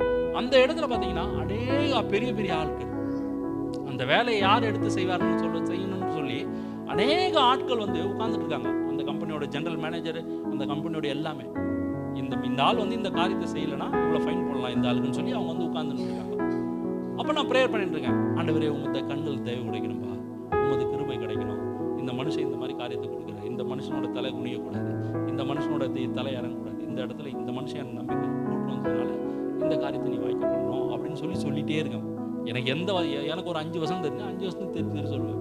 அந்த 5 வசனத்தை சொல்லிட்டு இருக்கும்போது அந்த மனுஷன் என்ன பண்ணாரு, எல்லாமே பேசிட்டு நைட்ல என்ன பண்ணாரு, நான் யாருன்னே தெரியாது, நல்லா தெரிஞ்சுங்க, எனக்கு அவர் மேல நம்பிக்கை கிடையாது, அவர் மேல எனக்கு நம்பிக்கை இல்லை. ஆனா எங்க 2 பேருக்கும் எந்த ஒரு இதுவும் கிடையாது. அந்த மீட்டிங் முடிச்ச உடனே 10 லட்சம் ரூபாய் செக் எழுதி கையில கொடுத்துட்டு, நீ ஸ்டார்ட் பண்ணுப்பா இந்த வேலைன்ட்டு அவர் போயிட்டாரு. அல்லேலூயா, அல்லேலூயா. எதுக்கு 10 லட்சம் ரூபாய்க்கா? இல்ல நான் அவஸ்தைப்பட போடுறதுக்கா? 10 லட்சம் ரூபாய் செக்கு அன்னைக்கே நைட்டே 2 மணிக்கு கொடுக்குறாரு. நீங்க இதெல்லாம் கேள்விப்பட்டீங்களா? அர்ப்பனுக்கு வாழ்வு வந்தா தைரியமா சொல்லுங்க, அர்த்தராத்திரில போட்டிட்டு விழுமா அந்த மாதிரி 10 லட்சம் ரூபாய் வாங்கணும்னு வயிற்றுல ஒரு கலகச்சு பாருங்க. அது இன்னி வரைக்கும் நினைப்பேன், இவ்வளோ பெரிய அமௌண்ட் ஆண்டவரே கையில கொடுத்துருக்கீங்க, இதுக்கு உண்டான ஆசீர்வாதம் நான் இப்படி அந்த மனுஷனுக்கு இந்த காரியத்தை முடிக்க போறேன். பின்னாடி திரும்பினா ஒன்றும் கிடையாது, இந்த ஆள் பாட்டு பைசா கொடுத்துட்டு போயிட்டான், நான் எப்படி செய்ய போறேன்னு எனக்கு தெரியாது, எனக்கே தெரியாது. அதான் மேடம், அந்த ஆளுக்கு எனக்கு வேலை தெரியாதுன்னு இன்னும் தெரியாது. புரியல, இதான் உண்மை. அப்புறம் வந்து காலையில் நாங்கள் என்ன பண்ணுறோம், சரி எல்லாம் ஊருக்கு கிளம்புறோம்னு சொல்லி எல்லாம் ஊருக்கு கிளம்பி வந்துட்டேன். ஊருக்கு கிளம்புறதுனா நான் சொல்கிறேன், என் ஒய்ஃபுக்கெலாம் சொல்கிறேன், இந்த மாதிரி கொடுத்துருக்காங்க, ஆள் ரெடி பண்ணணும் அப்படின்னு சொல்லி. சரி நான் ஆள் ரெடி பண்ணலாம் அப்படின்னு சொல்லி நான் பாட்டு யோசிச்சுட்டு இருந்தேன், இவனை பார்க்கலாமா அவனை பார்க்கலாமான்னு. அப்போ பார்த்தீங்கன்னா எனக்கு ஒரு 4-5 வருஷத்துக்கு முன்னாடி இருக்க ஃப்ரெண்டு, ஒரு சின்ன பையன், எங்கள் ஊரில் இருக்க பையன், அவன் வந்து எதிர்க்கு வரான். அண்ணா வணக்கண்ணா, சொல்லுப்பா என்ன பாட்டு, 10 பேர் வந்துருக்காங்க இந்தியாவில், வேலை ஏதாவது கொடுணும் அப்படின்றான். எங்க அந்த ஆடு ஏற்கனவே எனக்காக ஆயத்த பண்ணப்பட்ட ஒரு ஆடு, ஆபிரகாமுக்கு எப்படி ஆயத்தம் பண்ணப்படுதோ இந்த ஆடு வந்து நம்மள்ட்ட தலையை கொடுக்குது அப்படின்னு நினச்சிட்டு, வாப்பா உன்னதான் யார் தேடி இருந்தேன் அப்படின்னு நினச்சிட்டு டிக்கெட்டை போட்டு முதல்ல அனுப்பிச்சி விட்டேன். நீ போ, நான் போய் அந்த இடத்துக்கு, நீ போய் அந்த வேலையை பாரு, நான் அதுக்குள்ள நான் பின்னாடி வரேன் அப்படின்னு. அப்படிதான் தேவனுடைய அற்புதங்கள் அபாரிவிதமாக இருக்கும். நீங்களுடைய தேவனுடைய வசனத்தை பேசும்பொழுது, வார்த்தைகளை நீங்கள் ஒவ்வொரு நாளும் திருப்பி சொல்லும் பொழுது உங்களை ஆசீர்வாதம் மென்மேலும் பெருகும். நீங்கள் நினைச்சு கூட பார்க்க முடியாது, இந்த காரியம் இப்படி தான் நடக்கும்னு நீங்கள் யோசித்து வச்சிருந்தீங்கன்னா அந்த காரியத்தை தேவன் அப்படி செய்ய மாட்டார். தயவு செய்து அதை மறந்துடுங்க. புரியுதுங்களா? இன்னைக்கு நான் இந்த காரியத்தை இப்படி தான் செய்யணும் அப்படின்னு நினைச்சீங்கன்னா நடக்கவே நடக்காது. நீங்க அப்படி மீறி செஞ்சீங்கனாலும் அந்த காரியம் தப்பா தான் போகும். தேவனுடைய கரத்துல நீங்க அந்த காரியத்தை கொடுக்கும் பொழுது பாத்தீங்கன்னா அது அபாரி விதமா இருக்கும். எந்த விதத்திலையும் உங்களுக்கு அது நஷ்டத்தை கொடுக்கவே கொடுக்காது. இது வரைக்கும் நான் இந்த 2015 அதுக்கப்புறம் ஒரு கம்பெனியை ஸ்டார்ட் பண்ணேன், இது வரைக்கும் நடத்திட்டு இருக்கேன். இது வரைக்கும் என் கம்பெனியில் நஷ்டன்றது இல்லை கிடையவே கிடையாது, இனிமேலும் கிடையவே கிடையாது. அதுக்கப்புறம் நம்ம நிறைய அந்த ஓனர் மூலமா நிறைய கான்டாக்ட்ஸ் கிடைச்சது. இப்போ இந்த 10 லட்சம் ரூபாய் கொடுத்தாரு பார்த்தீங்களா, அவர் வந்து என்ன பண்ணாரு, நிறைய கான்டாக்ட்ஸ் தந்தாரு. தினேஷ் ரொம்ப நல்லவன், இவனை போல ஆளே இல்லை அப்படின்னு. அவருக்கு என்ன பற்றி தெரியாது, நான் வேலை தெரியாமல் அவர்கிட்ட வேலை எடுத்தேன்னு. ஆனால் தேவனுக்கு மட்டும் தான் தெரியும். ஆனால் எல்லாம் செஞ்சு அவர் என்ன கேட்டாரோ அதெல்லாம் இந்த நாள் வரைக்கும் அவருக்கு நேர்த்தியாக நாங்கள் செஞ்சு கொடுத்தோம். அல்லேலூயா, அல்லேலூயா. அப்படிதான் என்ன பண்ணாரு, ஆபிரகாமை தேவன் என்ன பண்ணாரு, கூட்டி கொண்டு வந்தார். அவனுக்கு தேவனை பற்றி ஒரு அறிவே இல்லை. இந்த தேவன் யார், வானத்தையும் பூமியையும் படைத்த தேவன் யாருன்னு ஆபிரகாமுக்கு ஒரு அறிவும் இல்லை. அவனுக்கு தெரிஞ்சலாம் என்ன, அவங்க அப்பாவுடைய தேவன். அந்த அபிமெலேக்குல ஒரு கடவுள் இருந்தார், உலகத்துக்கு மொத்தத்தையும் கடவுள்னு சொல்லி ஒரு கல் சிலையை வணங்கினாங்க. அந்த இடத்துல இருந்து தான் ஆபிரகாமை கூட்டிட்டு வந்து இவனுடைய ஆசீர்வாதங்களுக்கெல்லாம் சொந்தக்காரன் சொல்லி அவர் காட்டுறாரு. எப்பா நீ வச்சுருக்க ஆசீர்வாதம், இதுக்கு சொந்தக்காரலாம் யாரு? நான் தான் அப்படின்னு சொல்லி தேவன் அவனுக்கு வெளிப்படுத்துறாரு. அப்போ உங்களுக்கு கிடைக்கிற ஆசீர்வாதங்களை யார் சொந்தம்? தேவன். சொல்லுங்க, அது தைரியமா சொல்லுங்க. எனக்கு எந்த ஆசீர்வாதம் கிடைச்சாலும் அதுக்கு சொந்தக்காரர் தேவன். ஏன்னா உங்களுக்கு அது சொந்தம் கொண்டாட எந்த ஒரு காரியமும் கிடையாது, உங்களுக்கு அது தெரியவும் தெரியாது. ஆதாம் இந்த உலகத்துல பிறக்கும் பொழுது ஆசீர்வாதம் முன்னாடி இருந்துச்சா, ஆதாம் முன்னாடி இருந்தான்? எப்படி கேட்கலாம்? ஆதாமுக்கு தேவன் இந்த உலகத்துல உயிர் கொடுக்கும் பொழுது முதல்ல அவனுக்கு தேவையானதை முன்னாடி கொடுத்தாரா இல்ல பின்னாடி கொடுத்தாரா? சொல்லுங்க. தேவையானதை முன்கூட்டியே அறிந்திருக்கிற தேவன். அப்ப என்ன பண்ணிட்டாரு? உங்களை ஆசீர்வதிக்கணும்னு விரும்பிட்டார்னா தேவன் என்ன பண்ணாரு? உங்களுக்கு தேவையானதெல்லாம் ஏற்கனவே அவர் என்ன பண்ணிட்டாரு? கொடுத்து வைத்திருக்க, ஆயத்தப்படுத்தி வைத்திருக்கிறார். நீங்க எதுவும் புதுசா உருவாகலாம் முடியாது, நீங்க உருவாக்க முடியாது. இந்த உலகத்தில் இருக்க எல்லா ஆசீர்வாதமும் தேவனுடையது தான். இந்த உலகத்தில் இருக்க எல்லா ஆசீர்வாதமும் தேவனுடையது தான். இந்த நாட்கள்ல கூட நாங்க என்ன கேட்கிறோம் தெரியுங்களா? நான் என்னுடைய ஜெபம் எப்படி தெரியுங்களா? ஏசப்பா நீங்க கல்வாரி சிலுவையில் எனக்காக தூங்குறீங்க, அதன் மூலம் அநேக ஆசீர்வாதம் இருக்குன்னு சொல்லியிருக்காங்க. இன்னும் நான் பார்க்கல. அந்த ஆசீர்வாதம் ஒன்றை கூட நாங்கள் மிஸ் பண்ணக்கூடாது எங்களுடைய வாழ்நாளில். என் கண் காணணும், என் காது கேட்கணும், என் இருதயத்தில் தோன்றணும், என்னுடைய நாடி நரம்பு எல்லாத்துலேயும் உங்கள் ஆசீர்வாதம் இருக்கணும். இதுதான் எங்களுடைய ஒரே வாஞ்சை. ஹல்லேலூயா, ஹல்லேலூயா. ஏன் அப்படி இந்த ஆசீர்வாதம் தேவைன்னா, இந்த தேவன் எப்படிப்பட்டவர் என்று அநேகர் பார்க்க வேண்டும். வெளியே போயிட்டு நீங்கள் எவ்வளோ சொன்னீங்கன்னாலும் சரி, இயேசு நல்லவர், இயேசு நல்லவர், இயேசு ஏற்றுக்கிறவன் தான் ஏற்றுப்பான். ஏன்னா எல்லாருக்கும் இயேசு நல்லவர்னு ஏற்கனவே தெரியும், நீங்கள் சொல்லணும்னு அவசியமே கிடையாது. எல்லாருக்கும் இயேசு நல்லவர்னு ஏற்கனவே தெரியும். அவனை உங்களை பார்க்கும்பொழுது அவங்களுக்கு நல்லவன் மாதிரி தெரியணும். இயேசு நல்லவர் தெரியாம போறதுக்கு காரணம் என்ன? நம்ம தான். நம்ம என்ன பண்ணிடுறோம்? ஒவ்வொரு நாளும் என்ன பண்ணிடுறோம்? நம்மளுடைய வாழ்க்கை தரத்தை அவங்க பார்க்குறாங்க. நீங்கள் இங்கே போறீங்களா, வரீங்களா, இவங்க எப்படி இருக்காங்க, என்ன போனாலும் வந்து சரி நம்மள மாதிரி தான் இருக்காங்க. அவங்களும் 20ஆம் தேதி வந்துச்சுன்னா கஷ்டம் இருக்க தான் செய்யுது. அந்த அக்காவே என்கிட்ட தான் வருது, அந்த அண்ணனே என்கிட்ட தான் வராரு அப்படின்னும் போது அவங்க பார்க்குறாங்க. அப்போ என்ன பண்ண, நான் எதுக்கு அங்கே போனோம் அப்படின்ற அவங்களுக்கு ஒரு எண்ணம். அந்த அவங்களுக்கு என்ன கஷ்டம் இருக்கோ அதே தான் எனக்கு இருக்கு, அவங்களுக்கு என்ன பிரச்சனை இருக்கோ அதே எனக்கு தான் இருக்கு. அது ஒன்றும் பெரிய பெரிய வித்தியாசம் கிடையாது. அப்போ இந்த பிரச்சனைகளை நீங்கள் எப்படி மாற்றணும் அது உங்களுக்கு தெரியணும். இந்த பிரச்சனையை எப்படி மாற்றணும்னு உங்களுக்கு தெரியணும். அப்போ பார்க்கும்பொழுது தான் தேவனுடைய பார்வையிலும் மனிதர்களுடைய பார்வையிலும் நீங்கள் எப்படி பண்ணுவீங்க? வித்தியாசமாகுவீங்க. ஹல்லேலூயா, ஹல்லேலூயா. ஒரு மனுஷன் உங்களை அட்ராக்ட் பண்ணணும்னா உங்கள்கிட்ட இல்லாதது அவன்கிட்ட ஏதாவது ஒன்று இருக்கணும். அப்போதான் நீங்கள் என்ன பண்ணுவீங்க? அட்லீஸ்ட் திரும்பியாவது நின்று பார்ப்பீங்க. இப்போ சாம் பாஸ்டரோ இல்லை நானோ கிழிஞ்ச பேண்ட் ஷர்ட்டை போட்டு வந்து ஒரு அழுக்கு ஷர்ட்டை போட்டு வந்து இந்த பிரச்சனை பண்ணால் நீங்கள் இத்தனை பேர் உட்காருவீங்களா? கொஞ்சம் தைரியமாக சொல்லுங்க, உட்காருவீங்களா? சரி வாங்க அந்த அந்த அந்த அது அந்த ரோட்டில் நம்ம பிரசங்க வச்சுக்கலான்னு எத்தனை பேர் வருவீங்க? இந்த மனுஷனுக்கு வேறு வேலை இல்லை, இந்த மனுஷன் தான் அழுக்கா இருக்காருன்னு பார்த்தா நம்மளையும் அழுக்காக்கிட்டு சேர்த்து உட்காரணும்னு இப்படி தான் நம்மளுடைய வாழ்க்கையை உலகத்தாருன்னு நம்ம பார்க்குறாங்க. அப்போ இந்த காரியங்களை மாற்றக்கூடிய தன்மை யார்கிட்ட இருக்கு? நம்மளுடைய கையில் தான் இருக்கு. இந்த காரியங்களை மாற்றக்கூடிய வல்லமை நம்ம கையில் தான் இருக்கு. எங்கள் வீட்டில் சொன்ன மாதிரி எங்கே இருக்கு? வாய்க்கு கீழே. ஏன் மூக்கு மேலே வச்சார், வாய்க்கு கீழே வச்சார் தேவன்? சொல்லுங்களப்பா. அதுக்கு மேலே கண்ணு வச்சார். இதெல்லாம் யோசிச்சிருக்கீங்களா என்னைக்காவது? சும்மா கண்ணு இருக்குன்னு பார்க்கணும், மூக்கு இருக்குன்னு பார்க்கணும், ஏதாவது ஒன்று வந்து ஏதோ ஒரு வேலை செய்யுது அப்படின்னா ஏன் வச்சார்? அப்படி ஆர்டர் ஏன் பண்ணார் அவர்? ஏதாவது ஒரு இருக்கா? எந்த ஒரு இதெல்லாம் தேவனுடைய படைப்பில் பார்த்தீங்கன்னா ஒவ்வொரு படைப்பையும் நீங்கள் யோசித்து பார்க்கணும். ஒவ்வொரு காரியத்தையும் நம்மளும் எதுவுமே தெரியலனா உங்களை நீங்களே யோசித்து பாருங்க. எனக்கு இதெல்லாம் பார்க்க தெரியல பிரதர் அப்படின்னா உங்களையே நீங்கள் யோசித்து பாருங்க. ஏன் ஆண்டவரே என் கண்ணை மேலே வச்சுட்டு காதை கீழே வச்சிங்க? ஏன் இதுக்கு ஒரு டிஃப்ரெண்ட் இருந்திருக்கு? அதெல்லாம் யோசித்து பாருங்க. ஏன் 5 கால் இருந்துச்சு, 5 விரல் இருக்கு, ஏன் காலை நீட்டாக வைக்கணும்? இதெல்லாம் யோசித்து பார்த்துருக்கீங்களா? இதெல்லாம் யோசித்து பார்த்தது இல்லை. ஏன்னா தேவனுடைய அற்புதங்கள் அது. இதெல்லாம் நாங்கள் படிக்கிறதுனால யோசிக்கிறோம். ஏன் அப்படின்னா வசனம் இருக்கு, உன் தாயின் கருவில் உருவாகும் முன்னே என் கண்கள் உன்னை கண்டது, நான் உன்னை ஏற்கனவே அதற்காக உன்னை ஆயத்தப்படுத்தி வைத்திருக்கேன்னு வசனம் தெரிஞ்சாதான் எப்படி இந்த கரு உருவானதுன்னு அதுவே ஒரு ஆச்சரியம். எப்படி நம்ம ஏன் இங்க வந்தோம்? சரி, இன்னைக்கெல்லாம் நீங்க இங்க உட்கார்ந்துருக்கீங்கன்னா அது யார் காரணம்? சொல்லுங்க. தேவன் மட்டுமே காரணம். நீங்க இந்த வருஷத்துல பிறப்பீங்க, இந்த இடத்துல வந்து உட்காருவீங்க, இந்த இடத்துல பிரசங்க கேட்பீங்கன்னா அவருக்கு எப்படி தெரியும்? ஏன் உங்களை மட்டும் பிரிச்சு எடுக்கணும்? சொல்லுங்க, கொஞ்சம் யோசித்து பாருங்க. இதெல்லாம் பார்த்தீங்கன்னாவே ஒரு பெரிய அற்புதம். இந்த அற்புதத்துக்குலாம் நம்ம போறதே கிடையாது. நம்ம என்ன பண்ணிடுறோம்? ஐயோ, இந்த அற்புதம் நடந்தா போதும் ஆண்டவரே, இன்னைக்கு ஒரு 25 ரூபாய் கொடுங்க, அது போதும். இன்னைக்கு ஒரு 1/4 கிலோ கறியை கொடுங்க, அது போதும். இப்படிதான் நம்ம எண்ணம் போகுது.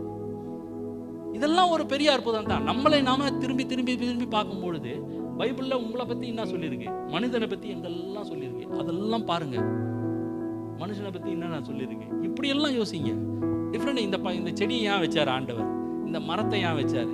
எதுக்காக இந்த மரத்தை உண்டாக்கணும்? மரத்து மூலமா இருக்க நன்மைகள் என்ன? மரத்தின் காரியங்கள் என்னென்ன நன்மை இருக்கு, எல்லாத்தையும் பார்க்கணும். நம்ம நடக்கும்பொழுது என்ன பண்ண முடியும்? ஏன் ஏதாவது எத்தனையோ கோடி செல்ல இருந்தா நீங்க வந்தீங்களாம். எத்தனையோ கோடி, அதாவது நம்மளுடைய ஸ்பெர்ம் வந்து பாத்தீங்கன்னா அப்பா கிட்ட இருந்து அம்மா போற ஸ்பெர்ம் வந்து எத்தனையோ கோடி, அதுல ஒண்ணுதான் நீங்க உற்பத்தி ஆகிறீங்க. அத்தனை கோடியும் உற்பத்தி ஆச்சுன்னா என்ன ஆகும்? தாராது நாடு. ஆனா தேவன் அதிலிருந்து தெரிந்து கொண்டு நம்மளை உற்பத்தி செய்து இந்த காலத்திற்காக நம்மளை அழைத்திருக்கிறார். ஹல்லேலூயா. நம்மெல்லாம் அதனால தான் முன்னாடி பிறக்கல. பவுல் காலத்துல இருந்து பிறந்தோம்னா நம்ம ஏத்துக்காமே செத்துட்டு இருப்போம். ஆபிரகாம் காலத்துல பிறந்திருந்தாலும் அதே நிலைமை தான். தேவன் ஏற்கனவே முன்குறித்து வச்சிருக்காரு நம்மளுடைய திட்டங்கள், தயவுகள் எல்லாம். நம்ம இல்லைன்னா மோசே காலத்துல நம்ம பிறந்துட்டு அடிமையாவே வாழ்ந்துருக்கலாம்ல அந்த ஊர்ல. ஏன் அதை வாழல? அதெல்லாம் நம்மளால முடியாது. இப்பவே முடிய மாட்டேங்குது. சின்ன காரியம் வந்தா ஐயோ 700 வருஷம் அடிமையா நீங்க வாழணும்னா வாழ்வீங்களா? கொஞ்சம் யோசித்து பாருங்க. 700 வருஷம் 800 வருஷம் அவங்க அடிமையா இருந்தாங்க. எப்படி இருந்திருப்பாங்க? அது எவ்வளவு பெரிய அற்புதம். அவருக்கு எவ்வளவு பலன் தந்திருக்காரு. நம்ம அடிமையா இருக்கிறத மட்டும் தான் பார்க்கிறோம். அடிமையிலேருந்து மீட்டு கொண்டு வந்தா அவங்களுக்கு எவ்வளவு பலன் தந்திருக்காரு தேவன். அந்த 30 லட்சம் மக்களை உருவாக்க தேவன் அவ்வளவு நாட்கள் எடுத்துட்டு இருக்காரு. கடல் 2 பிளந்தது. அது எத்தனை கிலோமீட்டர் பிளந்திருக்கும்? அதெல்லாம் யோசிச்சிருக்கீங்களா? நிச்சயமா இப்ப யோசிச்சிருக்க மாட்டீங்க. 30 லட்சம் பேர் நடக்கணும். அப்ப எவ்வளவு நீட்டு பிறந்திருக்கும் கடல்? யோசித்து பாருங்க. 30 லட்சம் பேருக்கு வனாந்தரத்துல சாப்பாடு தரணும். இன்னைக்கு 1000 பேர் கல்யாணத்துல விருந்து போடுறதே பெரிய மேட்ரு. ஆண்டவர் ஒண்ணுமே இல்லாம காட்டுல எடுத்து வந்து விருந்து போடுறாரு 30 லட்சம் பேருக்கு தினம் தினம். எப்படி நடக்கும்? அதெல்லாம் யோசிச்சு பாருங்க. அதெல்லாம் பிரம்மாண்டம்.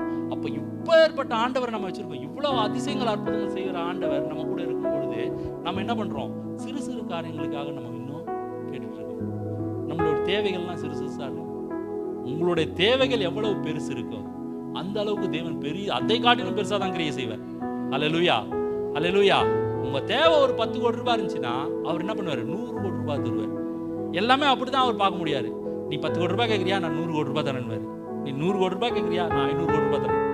இப்படிதான் அவர் மல்டிபிகேஷன் பண்ணி கொடுத்துட்டே இருப்பாரு. ஆசீர்வாதம்னா என்னன்னு? பெருக்கம். சொல்லுங்க, ஆசீர்வாதம்னா என்னவே? பெருக்கம். நீங்க ஆசீர்வதிக்கப்பட்ட, நீங்க சொல்லுங்க நான் ஆசீர்வதிக்கப்பட்டவன்னா, நீங்க டெய்லி சொல்லுங்க நான் ஆசீர்வதிக்கப்பட்டவன், நான் ஆசீர்வதிக்கப்பட்ட. அப்படியே கூட இதையும் சேர்த்துங்க. நான் பெருக போறேன், நான் பெருக போறேன், நான் பெருக போறேன், பெருக போறேன் அப்படின்னு. எங்களுக்கு அப்படிதான் பெரிய இருக்கணும். வலது புறம் இடது புறம் இடம் கொள்ளாம மட்டும் பெருகுவேன். ஒவ்வொரு நாளும் நான் என்னுடைய எல்லாத்தையும் பெருகிறேன். நாமத்துல என்னுடைய எல்லா ஆவிக்குரிய ஜீவியத்தை எல்லா தேவைகளும் பெருகிறேன். என்னமா பெருகுது? இதெல்லாம் நீங்க பண்ணும்பொழுது, இதெல்லாம் நீங்க பேசும்பொழுது உங்களோட வாழ்க்கையில குறைவே இல்லாத வாழ்க்கையை காண்பீங்க. அல்லேலூயா, அல்லேலூயா. ஆபிரகாமுடைய வாழ்க்கையில அதே தான் நடந்தது. அவன் என்ன பண்ணா? அவங்க அப்பா அம்மா விட்டு முதல்ல வந்தான். முதல் ஸ்டெப். ஆடு மாடு இருந்துச்சு, சாப்பாடு எல்லாம் இருந்துச்சு. அவன் வர வேண்டிய அவசியமே கிடையாது. அவனுக்குள்ள ஒரு தூண்டுதல், இந்த தேவன் யார்? என்னை அழைத்த தேவன் யார்? இவர் எப்படிப்பட்டவர்? கூப்பிடுறாரு, போய் பார்க்கலாம். இதுவரைக்கும் யாரும் அந்த மாதிரி கூப்பிட்டதே கிடையாது. அவன் சொந்தக்காரன்ல எவனோ கூப்பிட்டதே கிடையாது. அவன் சொந்தக்காரன் இருந்தவங்க என்ன பண்றது? ஏன்டா அவனுக்கு புள்ள இல்லைன்னு அவனை சொல்லிட்டு இருக்காங்க. ஆனா இந்த தேவன் என்ன சொல்ற? நான் உன் பேரை பெருமைப்படுத்த, உன் சந்ததியை பெருக பண்ணுவேன் அப்படின்னு. அவனுக்கு சந்ததியை பெருகிறதுக்குன்னா என்னன்னு தெரியும். ஆபிரகாமுக்கு தான் தெரியும். ஏன் அவனுக்கு தான் குழந்தை இல்லை, உன்னை பெரிய ஜாதி ஆக்குவேன்றாரு. அவனுக்கு அது ஆச்சரியமா இருக்குது. ஏற்கனவே எனக்கு வயசு இல்லை, ஆனா இந்த தேவன் வந்து கூப்பிட்டு உன்னை பெரிய ஜாதி ஆக்குவேன்றாரு அப்படின்றாரு. எப்படி பெரிய ஜாதி ஆக்க முடியும்? சொல்லுங்க. ஏற்கனவே ஒண்ணு இல்லை, நம்ம பாக்கெட்ல ஒன்றும் இல்லாத மாதிரி தான் அவன்கிட்ட ஒன்றும் இல்லை. எல்லாம் இருக்கு, ஆனா ஒன்றும் இல்லை. ஆனா அவனை கூப்பிட்டு என்ன சொல்றாரு, நான் உன்னை பெரிய ஜாதி ஆக்குவேன். அதுதான் அவனுக்கு ஆச்சரியம். இது வரைக்கும் யாரும் இந்த மாதிரி சொன்னதே இல்லை. என் ஊர்ல எல்லாமே இருந்திருக்காங்க. ஆபிரகாம் நினைக்கிறான், என் ஊர்ல எல்லாமே இருந்திருக்காங்க, எல்லாமே நடக்குது, எல்லா செல்வ செழிப்பும் என்கிட்ட இருக்கு, வேலையாட்களும் என்கிட்ட இருக்காங்க. ஆனா உன்னை பெரிய ஜாதியாக்குவன் யாரும் சொன்னது. அந்த வாக்குத்தத்தம் அவனுக்கு பிடிச்சிருந்தது. உன்னை பெரிய ஜாதியாக்குவன், உன்னை பேரை பெருமைப்படுத்துவேன். ஏற்கனவே அவன் சொல்லுவான், என் பேரை பெருமைப்படு, என் ஊர்ல மட்டும் தான் பெருமைப்படுது, என் ஊர்ல பக்கத்து ஊர்லயும் சேர்த்து பெருமைப்படுத்துவேன். அல்லேலூயா. அப்படிப்பட்ட ஆசீர்வாதம். அந்த ஒரு வார்த்தையை அவன் பிடித்து கொண்டான். உன்னை பெரிய ஜாதி ஆக்கணும்னு அவனுக்கு ஆச்சரியமா இருந்துச்சு. எப்படி ஆக்க முடியுது? தேவன் பெரிய ஜாதி ஆக்கணும். ஒரு ஜாதினா எத்தனை பேர் வேணும்? ஜாதினா இன்னைக்கு நீங்க நினைக்கிற மாதிரி ஜாதி கிடையாது. அது பெருக்கத்துக்கு அடையாளப்படுத்துறது. ஒரு ஜனம், ஒரு இனத்தார், ஒரு பந்தத்து, ஒரு ஜனம், ஜாதி ஜனம் பெருகணும்னா அது எவ்வளவு பெருசா இருக்கு. இன்னைக்கு உங்க மூணாவது தாத்தா பேர் யாரா சொல்லுங்க பார்க்கலாம். தெரியுமா? ஏன் தெரியல? அது தெரிஞ்சாதான் உங்களுக்கு ஈஸி. இதெல்லாம் நம்ம படிக்க மறந்துட்டோம். ஏன் அப்படின்னா கால சூழ்நிலை அதெல்லாம் நம்ம மறந்துட்டே வந்துட்டோம். இதெல்லாம் தெரிஞ்சுக்கணும். ஏன்னா என் மூணாவது தாத்தா எப்படி இருந்தான்னு எனக்கு தெரிஞ்சாதான் இன்னைக்கு நான் எந்த நிலைமையில இருக்குன்னு நமக்கு தெரியும். நம்ம யார் கூட போட்டி போட ஆரம்பிச்சிட்டோம்? பக்கத்துல இருக்க சகோதரன் கூட. பக்கத்து வீட்டுக்காரன் அவன் பெருமானும் மேலே வரக்கூடாது, அவனை நான் கீழே வர மாதிரி வச்சுக்கணும். அவன் பெருகினானா நானும் பெருகணும், அவன் ஆசீர்வதிக்கப்பட்டா நானும் ஆசீர்வதிக்கப்படணும், நான் கீழே விழுந்தா அவனும் கீழே விழணும். இப்படி ஒரு சூழ்நிலை வாழ்ந்துட்டோம்.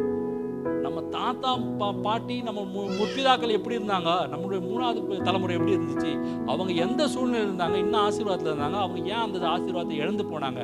நிச்சயமா அவங்க நாலாவது தலைமுறைக்கு முன்னாடி எல்லாமே நல்லா தான் இருந்திருப்பாங்க. அவங்க எப்படி அந்த ஆசீர்வாதத்தை இழந்தாங்க அதை நீங்க தெரிஞ்சுக்கணும். இதெல்லாம் எங்க இருக்குன்னு கேட்காதீங்க, பைபிள்ல தான் இருக்கு. இதெல்லாம் பைபிள்ல தான் இருக்கு. ஏன் அந்த வம்ச வரலாறு தேவன் எழுதுறார்? இவங்க இப்படி வந்தான், இப்படி தான். அப்போ உங்களுடைய வம்ச வரலாறு தெரிஞ்சாதான் நீங்க அதை பத்தி யோசிக்க முடியும். என் மூணாவது தலைமுறையில் நாங்க இப்படி இருந்தோம், இப்ப கஷ்டப்படுற சூழ்நிலைக்கு காரணம் யாரு? அந்த தேவன் யாருன்னு அவங்க அறிஞ்சிக்கல. அந்த அறியாமே வந்துட்டு விட்டதுனால இப்ப நீங்க இந்த நிலைமையில இருக்கீங்க. நீங்க எப்படி விட்டதுனால என்ன ஆயிடும்? உங்களுக்கு ஒரு 3 தலைமுறை. அப்ப எப்பதான் தெரிஞ்சது உங்க தலைமுறை எப்பதான் எழுத முடியும்? கொஞ்சம் யோசிச்சு பாருங்க. ஒரு காரியத்தை நம்ம தோக்கணும்னா அது தோக்குற இடம் தெரியணும், முடிவும் தெரியணும். நம்ம என்ன பண்ணிடுறோம்? நடுவில் பிடிச்சிட்டு நடுவில் போனதுனால, ஆண்டவரே என்னுடைய குடும்பம், என்னுடைய வாழ்க்கையை ஆசீர்வதிங்க, நான் இப்ப இருக்க சூழ்நிலை ஆசீர்வதிங்க, எனக்கு என் பிள்ளைய மட்டும் ஆசீர்வதிச்சா போதும், அவன் புள்ள அவன் தலையெழுத்து எப்படின்னா வந்துட்டு அந்த சந்ததி பத்தி யோசிக்கிறதே கிடையாது. பைசாக்காக நான் சொல்லல, யோசனைகள். நீங்க விட்டு செல்றது உங்க பிள்ளைகளுக்கு கொடுக்கக்கூடியது ஒரே செயல், அது மட்டும்தான், தேவனுடைய வார்த்தை தான். இதை அவங்க கரெக்டா எடுத்துட்டாங்கன்னா, நீங்க கரெக்டா நம்புனீங்கன்னா, நீங்க கரெக்டா படிச்சீங்கன்னா, உங்க 3ஆம் தலைமுறை 10ஆம் தலைமுறை வரைக்கும் அவர் ஆசீர்வதிப்பேன்றாரு. இந்த உங்க 3 தலைமுறை அவங்க பார்த்துட்டாங்கன்னா அவங்க அதுக்கப்புறம் பார்ப்பாங்க. இந்த ஒரு ஆசை நமக்கு இருக்கணும்.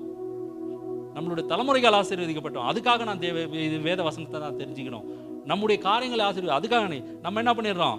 எப்படியோ ஏசப்பா வந்துட போறாரு சீக்கிரம், எல்லாரும் காலி ஆகிட போகிறோம். எதுக்கு இந்த காரியம்லாம்? நம்ம மட்டும் நல்லா வாழ்ந்தா போதும். எங்களுக்கும் சொல்லிட்டு இருக்காங்க, ஏசப்பா வந்துட்டு வருவது, நான் நிஜமாக வரமாட்டார் இப்போதைக்கு, அது எங்களுக்கு நல்லா தெரியும். அதனால தான் நாங்கள் என்ன பண்ணுறோம்? அவர் சொன்ன மாதிரி வாழ பழகி கொள்றோம், சந்தோஷமா ஆசீர்வாதங்கள் சுதந்திரிக்க பழகி கொள்றோம். எப்படி ஏசப்பா சீக்கிரம் வரணும்னு நினைக்கிறோம்லாம்? எப்படி நினைக்கிறீங்க? வாழ்க்கையில நொந்து போய் இது என்னால் முடியல ஏசப்பா, அதனால நீங்க சீக்கிரம் வாங்க, சந்தோஷமா இருக்க, எங்க வாழ்க்கை கெடுக்கிறதுக்கு நீங்க ஜபிக்கிறீங்க. இதுதான் உண்மை. புரியுதுங்களா நான் சொல்றது? நாங்க தேவனுடைய வழியில சந்தோஷமா இருந்திருக்கோம், எல்லாத்தையும் அனுபவிச்சு பரலோகம் எப்படி இருக்குன்றது ஆயத்தத்தை முன்னாடி நாங்க பார்த்துட்டு இருக்கோம். இங்க பரலோகம் எப்படி இருக்க போகுது, அது ஆசீர்வாதம் எப்படி இருக்க போகுதுன்னு நாங்க பார்த்துட்டு இருக்கோம். அதே மாதிரி நீங்க பார்க்கணும். நம்ம ஆளுங்க என்ன பண்றாங்க? இல்ல ஏசப்பா எனக்கு இவ்வளவு கடன் தொல்லையாச்சு, எப்படியாவது என்ன இங்க இருந்து கூட்டுருங்க, இல்லைன்னா நீங்க என்ன தூக்கிடுங்க. இந்த ஜபம் தான் நமக்கு. நீங்க என்ன தூக்கிடுங்க. அப்ப கடனை யார் அடைப்பா? என் புள்ள பார்த்துப்பான். அப்படி ஒரு எண்ணங்கள் நமக்கு. இதே சூழ்நிலை நம்ம விழுந்து விழுந்து விழுந்து வளர்ந்ததுனால இதை பத்தி நம்ம தேவனுடைய ஆசீர்வாதம்னாவே என்னன்னு தெரியாம நம்ம விட்டுட்டோம். அதற்காக தான் இதே மாதிரி சூழ்நிலை தான் ஆபிரகாமே இருந்தான். அவனை திருப்பி கூப்பிட்டது காரணமே அதுதான். இவ்வளவு ஆசீர்வாதம் இருக்கு, உன்கிட்ட எல்லாமே இருக்கு, ஆனா இந்த ஆசீர்வாதத்துக்கு சொந்தக்காரர் நான் அப்படின்னு சொல்லத்தான் தேவன் அவனுக்கு விரும்புறார். விரும்புகிறார். ஹல்லேலூயா, ஹல்லேலூயா. ஆசீர்வாதம்னா என்ன? பெருக்கத்தின் அடையாளம். இந்த ஆசீர்வாதத்தை பெருக்கிறாருன்னா நீங்க எல்லாம் சொல்ற ஆபிரகாம் முடிச்சா அடுத்த சந்ததி பாருங்க, யாக்கோபை பாருங்க, அவன் எப்படி இருக்கிறான், அவனுடைய சந்ததி எப்படி பெருகுச்சு.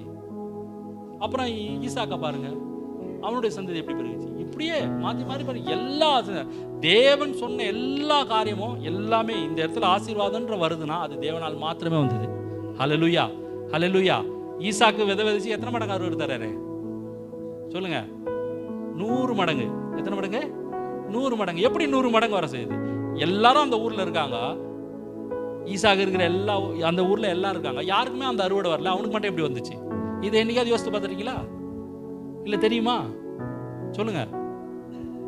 ஈசாக்கு மட்டும் 100 மடங்கு ஆசீர்வாதம் எப்படி தேவன் தந்தார்? வானத்துல இருந்து நைட்ல இருந்து டவால்னு கொட்டாரா? இல்லை இருக்கிற நீ எல்லா நாளத்தையும் அடிச்சு பிடுங்கினாரா? அப்படிப்பட்ட தேவன் நம்மளுடைய தேவன் கிடையாது. அப்ப எப்படி அவனுக்கு 100 மடங்கு ஆசீர்வாதம் வந்துச்சு? சொல்லுங்க, தைரியமா சொல்லுங்க. அதான் எப்படி ஆசீர்வதிச்சார்? இந்த கதையெல்லாம் வேணாம். தேவனை எப்படி ஆசீர்வதிச்சார்? எப்படி கேட்டிருப்பாரு? சரி, அதுக்கு 100 மடங்கு விலை செய்யறதுக்கு இடம் வேணும்ல, அப்ப என்ன பண்ணாரு? அதெல்லாம் யோசிக்கணும்ல. 100 மடங்கு என்ன ஆசீர்வதிப்பீங்க, நான் ஒத்துக்கிறேன். ஆனா 100 மடங்கு எப்படி ஆசீர்வதிக்க போறீங்க? அதுக்கு உண்டான சூழ்நிலையே இல்லை அவன்கிட்ட. ஈசாக்கு கிட்ட அதுக்கு உண்டான சூழ்நிலையே இல்லை. அந்த நேரத்தில் ஈசாக்கு இருந்தா, அதுவும் எந்த காலத்துல சார்? பஞ்ச காலத்தில் ஆசீர்வதித்தார். சொல்லுங்க, பஞ்ச காலத்துல. பஞ்ச காலத்துல என்ன பண்றாங்க? இவனை ஆசீர்வதிப்பேன்றாரு. அதுதான் அந்த இடத்துல இருக்க ட்விஸ்ட். தேவன் என்ன பண்றாரு? ஈசாக்குக்கு இவனை ஆசீர்வதிப்பது, நான் எப்படி ஆசீர்வதிப்பேன் இவனுக்கு தெரியணும். ஏன்னா ஆபிரகாமின் பிள்ளை இவன், அவனுடைய சந்ததி. அவங்க அப்பாவனை எப்படி ஆசீர்வதி, இவனையும் அது மாதிரி ஆசீர்வதிக்கும் தெரியணுன்றதுக்காக என்ன பண்றாரு? பஞ்சம் அந்த காலத்துல பஞ்சம், ஒரு பெரிய பஞ்சம் வருது ஈசாக்கு காலத்துல. பஞ்சம் வரும்போது என்ன பண்றாங்க? ஊரே காலி பண்ணி போயிடுறாங்க. எப்படி? பஞ்சம் வரும்போது யார் காலி பண்ற? ஊரே காலி பண்ணா. ஈசாக்கு மட்டும் என்ன வருது? நீ எங்கேயும் போகாத, இங்கே இரு, நான் உன்னை ஆசீர்வதிப்பேன். ஊரே காலி பண்ண சொல்லிட்டு மொத்த நிலத்திலையும் விதைச்சான். எப்படி? மொத்த நிலத்திலையும் மொத்த நிலத்திலையும் விதைச்சு மழை வந்தது, இவன் ஆசீர்வதிக்கப்பட்டான். இதுதான் உண்மை. நம்ம இந்த வசனத்தை வசனமா மட்டும் பார்க்குறோம். பஞ்ச காலத்தில் ஈசாக்கு ஆசீர்வதிச்சார். எப்படி 100 மடங்கு? எப்படா 100 மடங்கு ஆசை? அவனுக்கு அவ்வளவு நல்லா இருந்துச்சா? கிடையவே கிடையாது. அப்ப அந்த ஒரு தேவனுடைய ஆசீர்வாதத்தை காட்டுறதுக்காகவே அந்த பஞ்ச காலத்துல இருந்து அந்த ஊரே காலி பண்ணார் தேவன். அதற்கப்புறம் இவன் வெட்டின இடத்தெல்லாம் யார் எடுத்துக்கிட்டு? அந்த ஊர்காரன் தான் எடுத்துக்கணும். அந்த ஆசீர்வாதத்தை பார்த்து எல்லாம் திரும்பி வந்துட்டானுங்க மறுபடியும். நம்ம போனோம், இவ்வளவு விளைச்சல் வந்துச்சு, இவன் மட்டும் ஆசீர்வாதமா இருக்கிறானே, சரி நம்மளாம் வந்துடலான்னு சொல்லி என்ன பண்ணிருக்காங்க? எல்லாரும் வராங்க. வந்து இவன் எந்தெந்த கிணறை வெட்டி வச்சிருந்தானோ யாருன்னு அவங்க சொந்தம் கொண்டாடுறாங்க. எப்படி? இது என்னுடைய கிணறு, இது என்னுடைய கிணறு, இது என்னுடைய கிணறு. எங்க போய் இவன் கை வச்சாலும் தண்ணி வருது, அது என்னுடைய கிணறு, என்னுடைய கிணறு, எல்லாம் சொந்தம் கொண்டாடுறாங்க. அப்பதான் பாக்குறாங்க, தேவன் இப்படி இவன் இவ்வளவு இவன் வணங்குற தேவன் இவனை இவ்வளவு ஆசீர்வதித்திருக்காரு அப்படின்னு. இதே மாதிரிதான் எல்லா ஜனங்களும் உங்களை பார்க்கணும். அல்லேலூயா, அல்லேலூயா, அல்லேலூயா. அதனால என்ன பண்ணோம்? ஊரை காலி பண்ணணும்னு சொல்லணும். எப்படி? ஆண்டவரே என்ன ஆசீர்வாதத்துக்காக பண்ணுவீங்களா பிரேயரு? அப்புறம் யாருக்கு போய் சுவிசேஷம் சொல்லுவீங்க? ஊரை காலி பண்ணிட்டா. அந்த காலத்துல அவ்வளவு இடம் இருந்தது, அவ்வளவு காரியங்கள் இருந்தது. நம்ம விசுவாசிங்க அப்படிதான். ஏதாவது ஒன்று சொல்லிட்டு அதுக்காக போயிட்டு, ஆண்டவரே நீ ஏதாவது ஒன்று பண்ணி என்ன காலி, பக்கத்துல இருந்த காலி பண்ணியாவது என்ன வளர்த்து விட்டுருங்க. இதெல்லாம் வளர்ந்துரும். ஏன்னா நம்ம அங்க இருந்தா வரோம். ஆபிரகாம் சந்ததி தான் நம்மளும். புரியுதுங்களா?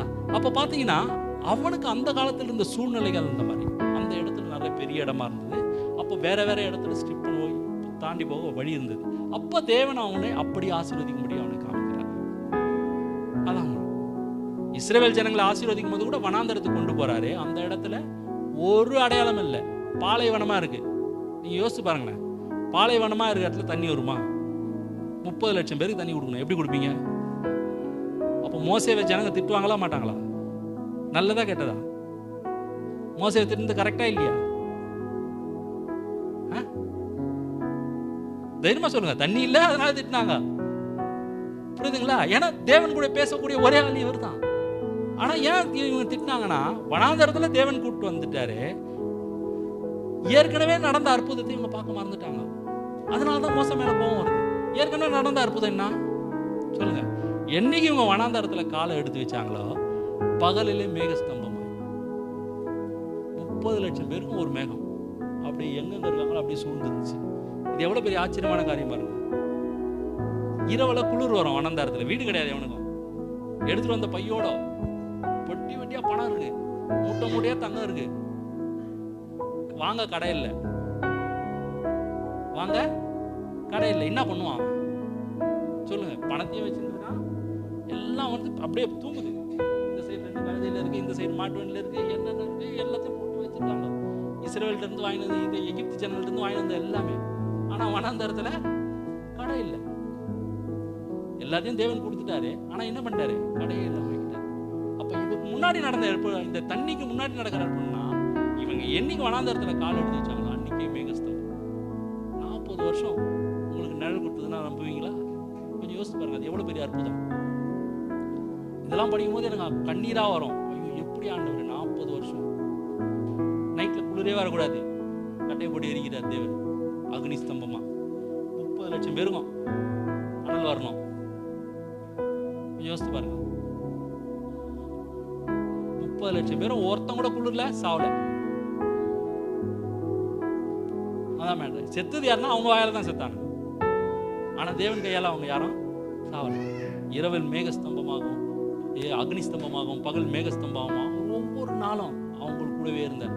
இந்த ஜனங்க அதை பார்க்க மறந்துட்டாங்க. எவ்வளவு அற்புதமான காரியங்கள் செய்கிறார் தேவன். முதலாவது அற்புதம் அந்த செங்கடல், அந்த அற்புதத்தை பார்த்தாவே இவங்க வந்து தேவன் எப்படிப்பட்டவர்னு தெரிஞ்சிருக்கும். நாமளும் நம்மளுடைய வாழ்க்கையில் அப்படிப்பட்ட சூழ்நிலை தான் இருக்கும்.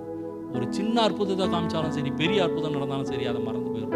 அல்லேலூயா சொல்லுங்க, அல்லேலூயா சொல்லுங்க. மறந்து போயிடுறோம் இல்லையா? மறந்து போயிடுறோம். இன்னைக்கு ஒரு 10 லட்ச ரூபாய் தேவைன்னா வந்துட்டு உடனே நம்ம என்ன பண்ணிடுறோம்? ஆண்டவரே 10 லட்ச ரூபாய் கிடைச்சிச்சு, அல்லேலூயா ஸ்தோத்திரம் ஆண்டவரே. அடுத்து இது 0 ஆகிற வரைக்கும் நான் ஒன்று ஞாபகம் வச்சுக்க மாட்டேன். டெய்லி ஒரு சின்ன ஸ்தோத்திரம் வசனம் எனக்கு தேவையில்லை, வாரம் போயிட்டு வந்துடுறேன் சர்ச்சைக்கு. ஆனால் அது அப்படி கிடையாது. தேவன் அப்படி விரும்பல. உங்களுக்கு எந்த நாளும் எல்லாம் ஏராளம் தாராளமாக கெடுக்கும்படி, நீங்கள் பெருகும்படி அவருடைய ஆசையாக இருக்கிறது. அல்லேலூயா. தேவனுக்கு முதல் ஆசை என்ன தெரியுங்களா? உங்களை எப்படியாவது ஆசீர்வதிக்கணும்னு கங்காணம் கட்டின்னு இருப்பாருன்னு எங்களுக்கு சொல்லி கொடுத்தாங்க. உங்களை எப்படி ஆசீர்வதிக்கணும், என்ன பண்ணணும், அவருக்கு அதுதான் முதலாவது யோசனையாவே இருக்கான். அவர் எண்ணம் ஃபுல்லா நீங்க தான் இருக்கீங்களா. உங்களை ஆசீர்வதிப்பதே அவருக்கு பிரியமா இருக்கிறதுன்றார். அப்போ உங்களை ஆசீர்வாதம் பிரியமா இருக்கும்பொழுது அந்த ஆசீர்வாதத்தை நீங்க பெற்றுக்கொள்வது ஈஸியா இல்லையா? சொல்லுங்க. ரொம்ப ரொம்ப ஈஸி, ரொம்ப ரொம்ப ஈஸி. எங்க இருக்கு? வாயில இருக்கு.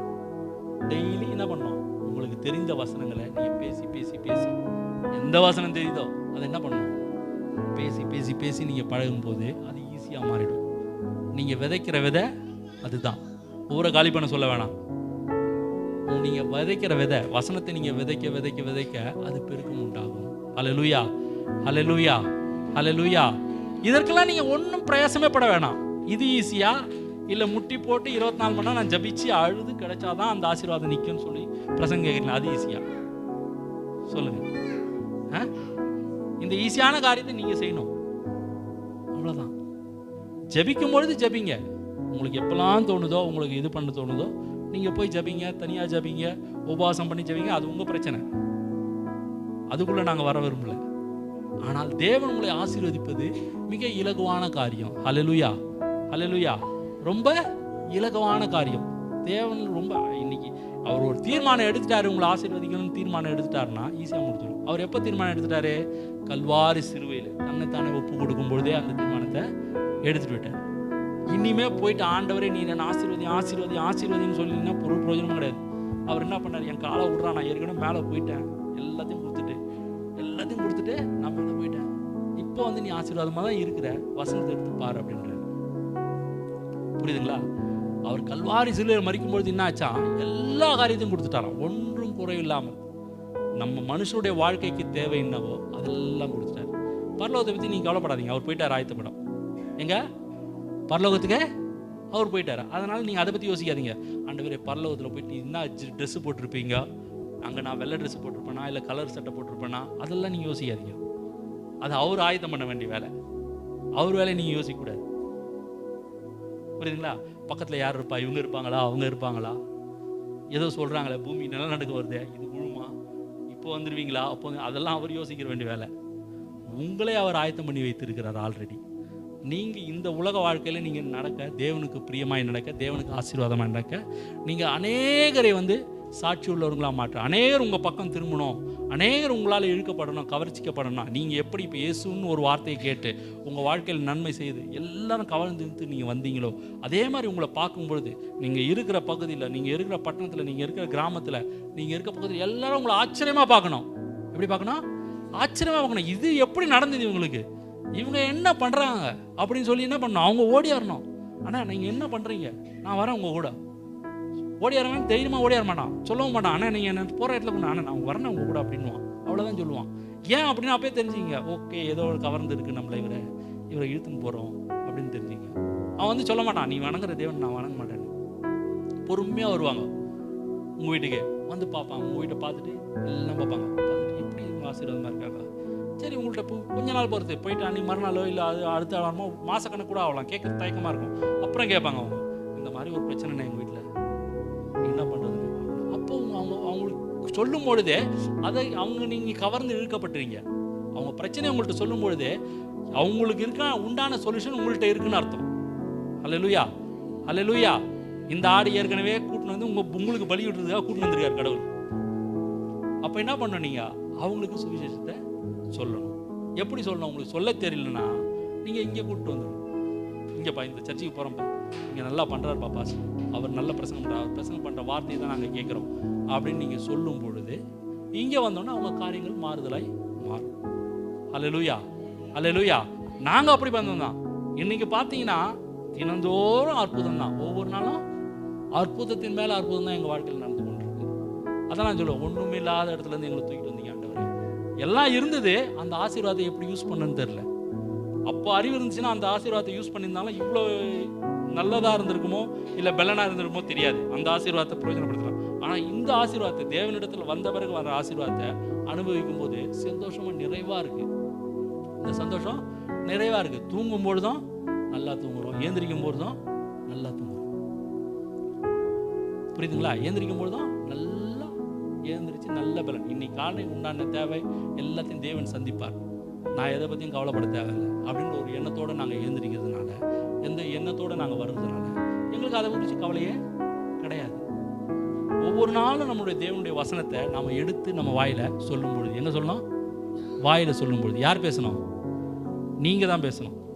பாஸ்ட் வந்து கையை வச்சு ஜபிச்சு நடக்கணும்னா நடக்கவே நடக்காதீங்க. அவர் வந்து உங்கள் தலைமையில் எத்தனை முறை கையை வச்சாலும் ஏன் தலை உள்ள ஒன்றும் இல்லை. புரியுதுங்களா?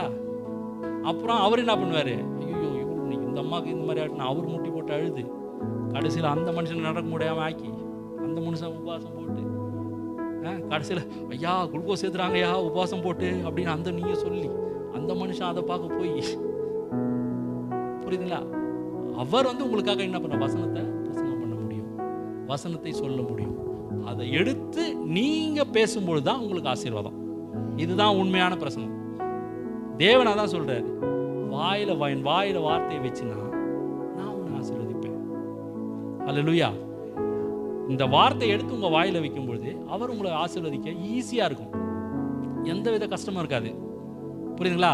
இவர்கிட்ட நீங்க ஆசீர்வாதத்தை பெற்று போனீங்கன்னா இவர் சொல்லுவார், நாளைக்கு வெளியே கூட சொல்ல சான்ஸ் உண்டு, என்னால தான் அந்த அம்மா ஆசீர்வாதம் இருக்கும். ஏன்னா இவர் மனுஷன் தான், நாங்களும் மனுஷன் தான். ஆனா தேவன் என்ன பண்ணாரு? அவர் மூலமா நீங்க ஆசீர்வாதப்பட்டீங்கன்னா எந்த சூழ்நிலையும் அவரு சொன்னதே கிடையாது. ஏன்னா நீங்க அதுக்கு முன்னாடியே சொல்லுவீங்க, எப்படி? தேவனால் நான் ஆசீர்வதிக்கப்பட்டவன். ஹல்லேலூயா, ஹல்லேலூயா, ஹல்லேலூயா. எல்லாரும் எழுந்து நிக்கலாமா?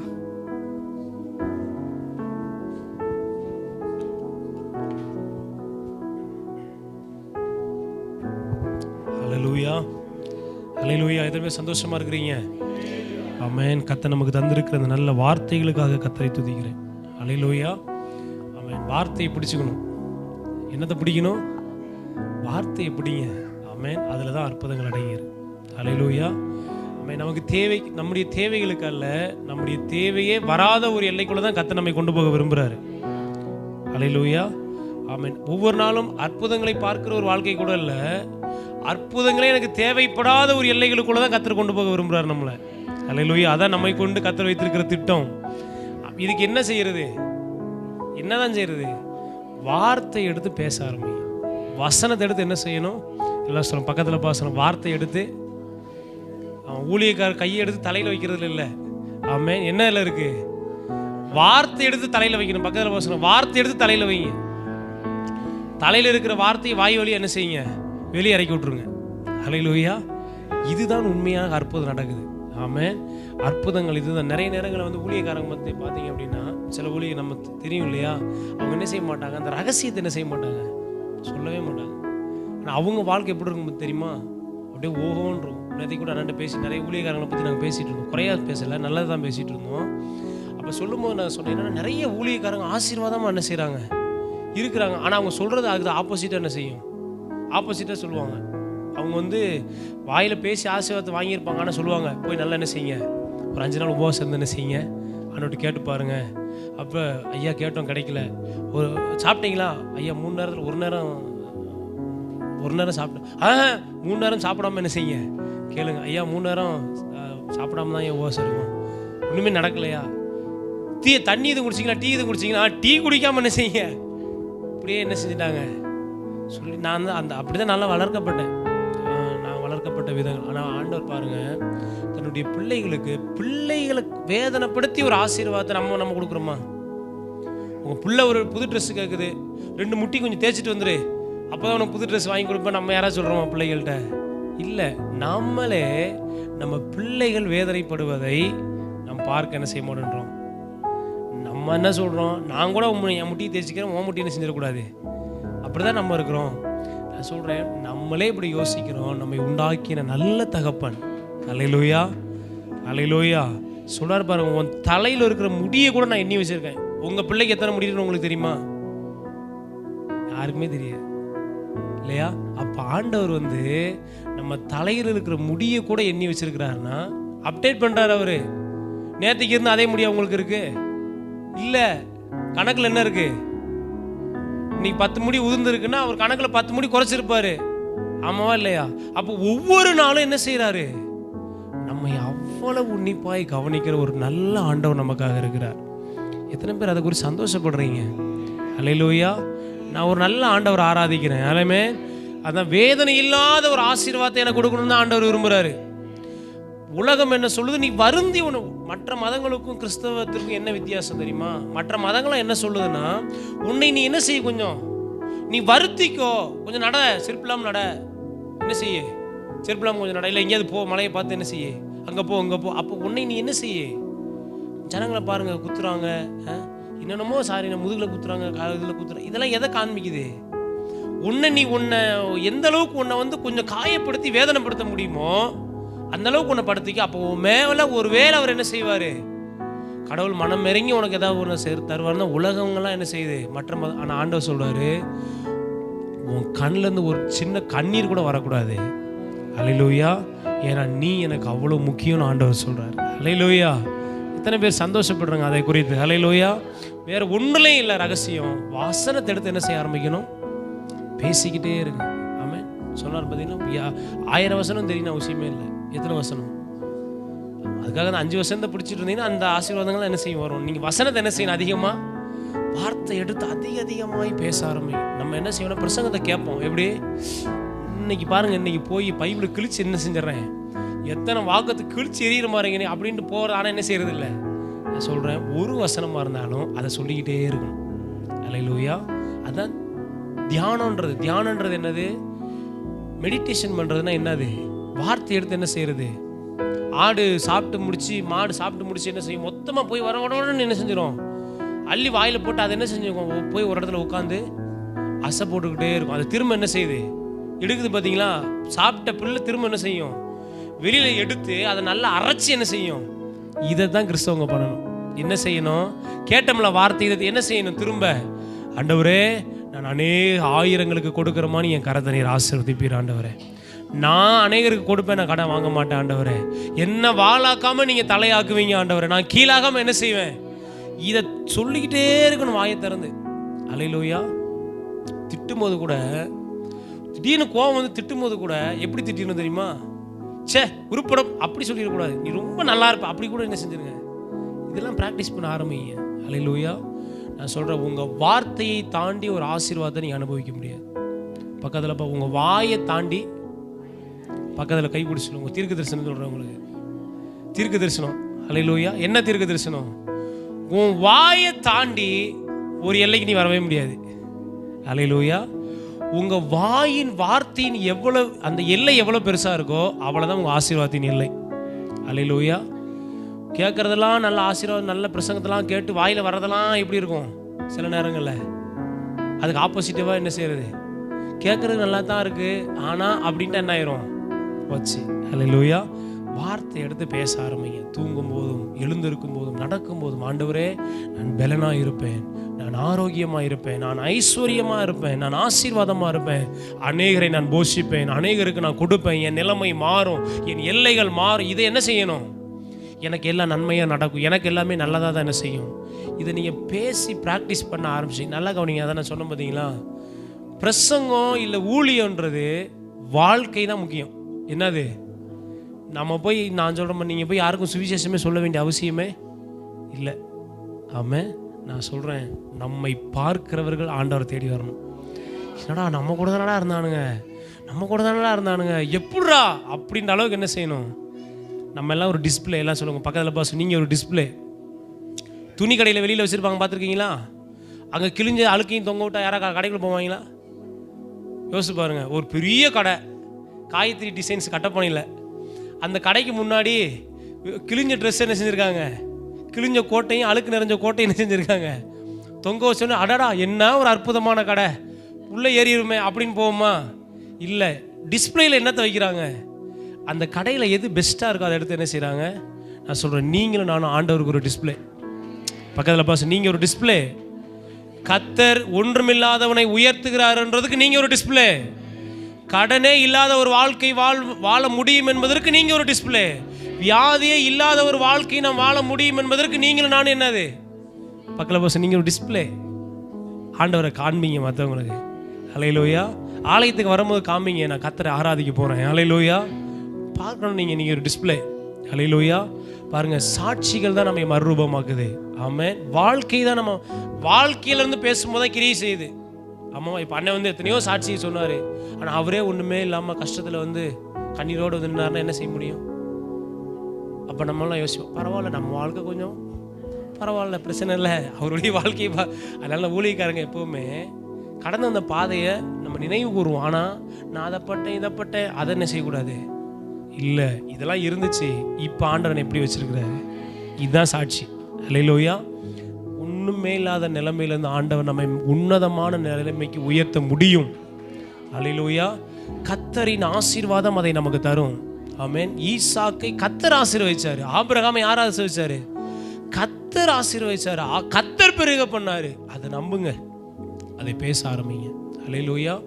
ஒன்றுமே இல்லை, ஜீரோவில் தான் இருக்கேன் நான், ஜீரோவில் கூட இல்லை, மைனஸில் தான் இருக்கேன் நான், ஒன்றும் கவலையே பட வேண்டாம். அல்லேலூயா. ஒரு ஊழியக்கார் சொன்னார் என்னென்னா, இப்போ வந்து ஒரு சாட்சி சொல்லுவாங்களாம். ஒருத்தர் வந்து எப்படி சொல்லுவார்னா, ஐயா ஒன்றுமே இல்லாமல் தரை என்ன செஞ்சிருச்சு, தரை தட்டிருச்சு, என்ன செய்யறதுன்னு. அப்புறம் சொல்லுவாராம், பயப்படாத, தரையில் தட்டிட்டேல, அப்போனா ஒரு நிச்சயம் இனி நீ கீழே போக முடியாது. ஆமென். ஏன்னா இனி எங்கே தான் போக முடியும்? ஏன்னா தரையை தட்டிடுச்சு, இதுக்கு மேலே கீழே என்ன செய்ய முடியாது, போக முடியாது. கண்டிப்பாக மேலே தான் போக முடியும். பக்கத்தில் சொல்லுங்க, கண்டிப்பாக மேலே தான் போக முடியும். நம்ம ஒன்றுமில்லாத நிலைமையிலேருந்து கர்த்தர் உயர்த்துவார். அல்லேலூயா. அல்லேலூயா. கர்த்தர் நல்லவர். நம்ம கண்களை மூடி ஆண்டவருக்கு நன்றி செலுத்தி நம்ம ஜெபிக்கலாமா? ஹல்லேலூயா. ஆண்டவரே, கேட்ட சத்தியத்திற்காக ஆண்டவருக்கு நன்றி சொல்லுங்க. ஆண்டவரே, இந்த நாட்களில் ரகசியங்களை எங்களுக்கு நீங்கள் கற்றுக் கொடுக்குறீங்க ஆண்டவரே. ஆமென். ஆவிக்குரிய ரகசியங்களை எங்களுக்கு கற்றுக் கொடுக்குறீங்க ஆண்டவரே. அதற்காக உமக்கு நாங்கள் நன்றி சொல்லுகிறோம் ஆண்டவரே. நன்றி சொல்லுங்கப்பா. அருமையாக நல்ல ஒரு சாட்சியாக்காமலும் கேட்டோம். கண்ணீரின் பாதையில் கவலை நிறைந்த நேரத்தில் கர்த்தருடைய வார்த்தை எப்படி தூக்கி எடுத்தது. ஆமென். கர்த்தருடைய வார்த்தை எப்படி அற்புதத்தை கொண்டு வருதுன்ற சாட்சியை கேட்டோம். அருமையான நல்ல ஒரு செய்தியை கர்த்தர் நமக்கு கொடுத்தாரு. வாழ்க்கையில் எப்படி நாம் உயர்த்தப்பட முடியும். ஆமென். கர்த்தருடைய ஒரு பாக்கியவானாய் நாம் எப்படி இருக்க முடியும், எப்படி ஆசீர்வதிக்கப்பட்ட ஒரு வாழ்க்கையை நாம் வாழ முடியும். அருமையான கர்த்தர் நம்மை நேசிக்கிறாரு. கர்த்தர் உங்கள் ஒவ்வொருவரையும் நேசிக்கிறாரு. உங்கள் ஒவ்வொருவரையும் குறித்து கர்த்தர் ஒரு பெரிய எதிர்கால திட்டத்தை வைத்திருக்கிறாரு. அதனால தான் தம்முடைய வார்த்தைகளை ஆமென் உங்களுக்கு கர்த்தர் தருகிறார். அதற்காக ஆண்டவருக்கு நன்றி சொல்லுவோம். தேங்க்யூ ஆண்டவரே, நன்றி ஆண்டவரே, நன்றி ஆண்டவரே, நன்றி அப்பா. எல்லாரும் எல்லாரும் சபையாய் சேர்ந்து அருமையான ஆமென் ஊழியர்களை நம்ம ஆசீர்வதிக்கலாமா? அன்பு அண்ணனை, அன்பு அக்காவை ஆமென் நல்ல வாய்களை திறந்து அவங்கள பிளஸ் பண்ணுங்க. ஆண்டவரே நன்றி அப்பா, இந்த பிள்ளைகளை இயேசுவின் நாமத்தில் நாங்கள் ஆசீர்வதிக்கிறோம். ஆண்டவரே, ஆண்டவரே இன்னும் பெருக பண்ணுங்க. ஆண்டவரே, இன்னும் ஆயிரங்களுக்கு சாட்சியாய் நிறுத்துங்க. ஆண்டவரே, அநேகர் உம்முடைய பிள்ளைகள் மூலம் உயிரடையணும். ஆண்டவரே, அநேகர் கட்டி எழுப்பப்படணும். ஆண்டவரே, இயேசுவின் நாமத்தில் நம்முடைய பிள்ளைகளை நீங்க பயன்படுத்துங்க. ஆண்டவரே, பயன்படுத்துங்கப்பா. இயேசுவே, நாங்கள் ஜெபிக்கிறோம், நாங்கள் ஆசீர்வதிக்கிறோம். மனதார நம்முடைய பிள்ளைகளை நாங்கள் ஆசீர்வதிக்கிறோம். ஆண்டவரே, நீங்க சொன்னீங்களே ஆபிரகாமை பார்த்து நீ அநேகருக்கு ஆசீர்வாதமாய் இருப்பாய் என்று. நம்முடைய பிள்ளைகள் அநேகருக்கு ஆசீர்வாதமாய் மாறட்டும். ஆண்டவரே, அநேகருக்கு ஆசீர்வாதமாய் மாறட்டும். ஆண்டவரே, அநேக சபைகளுக்கு ஆசீர்வாதமாய் மாறட்டும். அநேக ஊழியர்களுக்கு ஆசீர்வாதமாய் மாறட்டும். அநேக விசுவாச குடும்பங்களுக்கு ஆசீர்வாதமாய் நம்முடைய பிள்ளைகள் மாறட்டும். ஆண்டவரே, ரட்சிக்கப்படாத அநேகருக்கு அவங்க ஒரு ஆசீர்வாதமாய் மாறட்டும். ஆண்டவரே, நம்முடைய பிள்ளைகளை இயேசுவின் நாமத்தை நாங்கள் ஆசீர்வதிக்கிறோம். ஆண்டவரே, ஊழியத்தில் இன்னும் எடுத்து பயன்படுத்துங்க. ஆண்டவரே, ஊழியத்தின் வாசல்களை திறங்க. ஆண்டவரே, அநேக சபைகளை கொண்டு போய் கத்த நீங்க நிறுத்துங்க. ஆண்டவரே, நம்முடைய நாமத்தை நம்முடைய பிள்ளைகள் உயர்த்தட்டும். ஆண்டவரே, கர்த்தருடைய நாமத்தை நம்முடைய பிள்ளைகள் மகிமைப்படுத்தட்டும். ஆண்டவரே, ஜீவனுள்ள சாட்சியாய் நிறுத்துங்கப்பா. கொடுத்த பிள்ளைகளுக்காய் ஜெபிக்கிறோம். ஆண்டவரே, பெற்றோருக்காய் ஜெபிக்கிறோம். பிள்ளைகளுக்கு ஆண்டவரே செய்கிறதான அந்த பிசினஸ்ல எல்லாவற்றிலும் கர்த்தருடைய ஆசீர்வாதம் தங்கி இருக்கட்டும். ஆண்டவரே, எல்லாருக்கும் நல்ல சுகத்தை ஆரோக்கியத்தை கர்த்தர் கொடுங்கப்பா.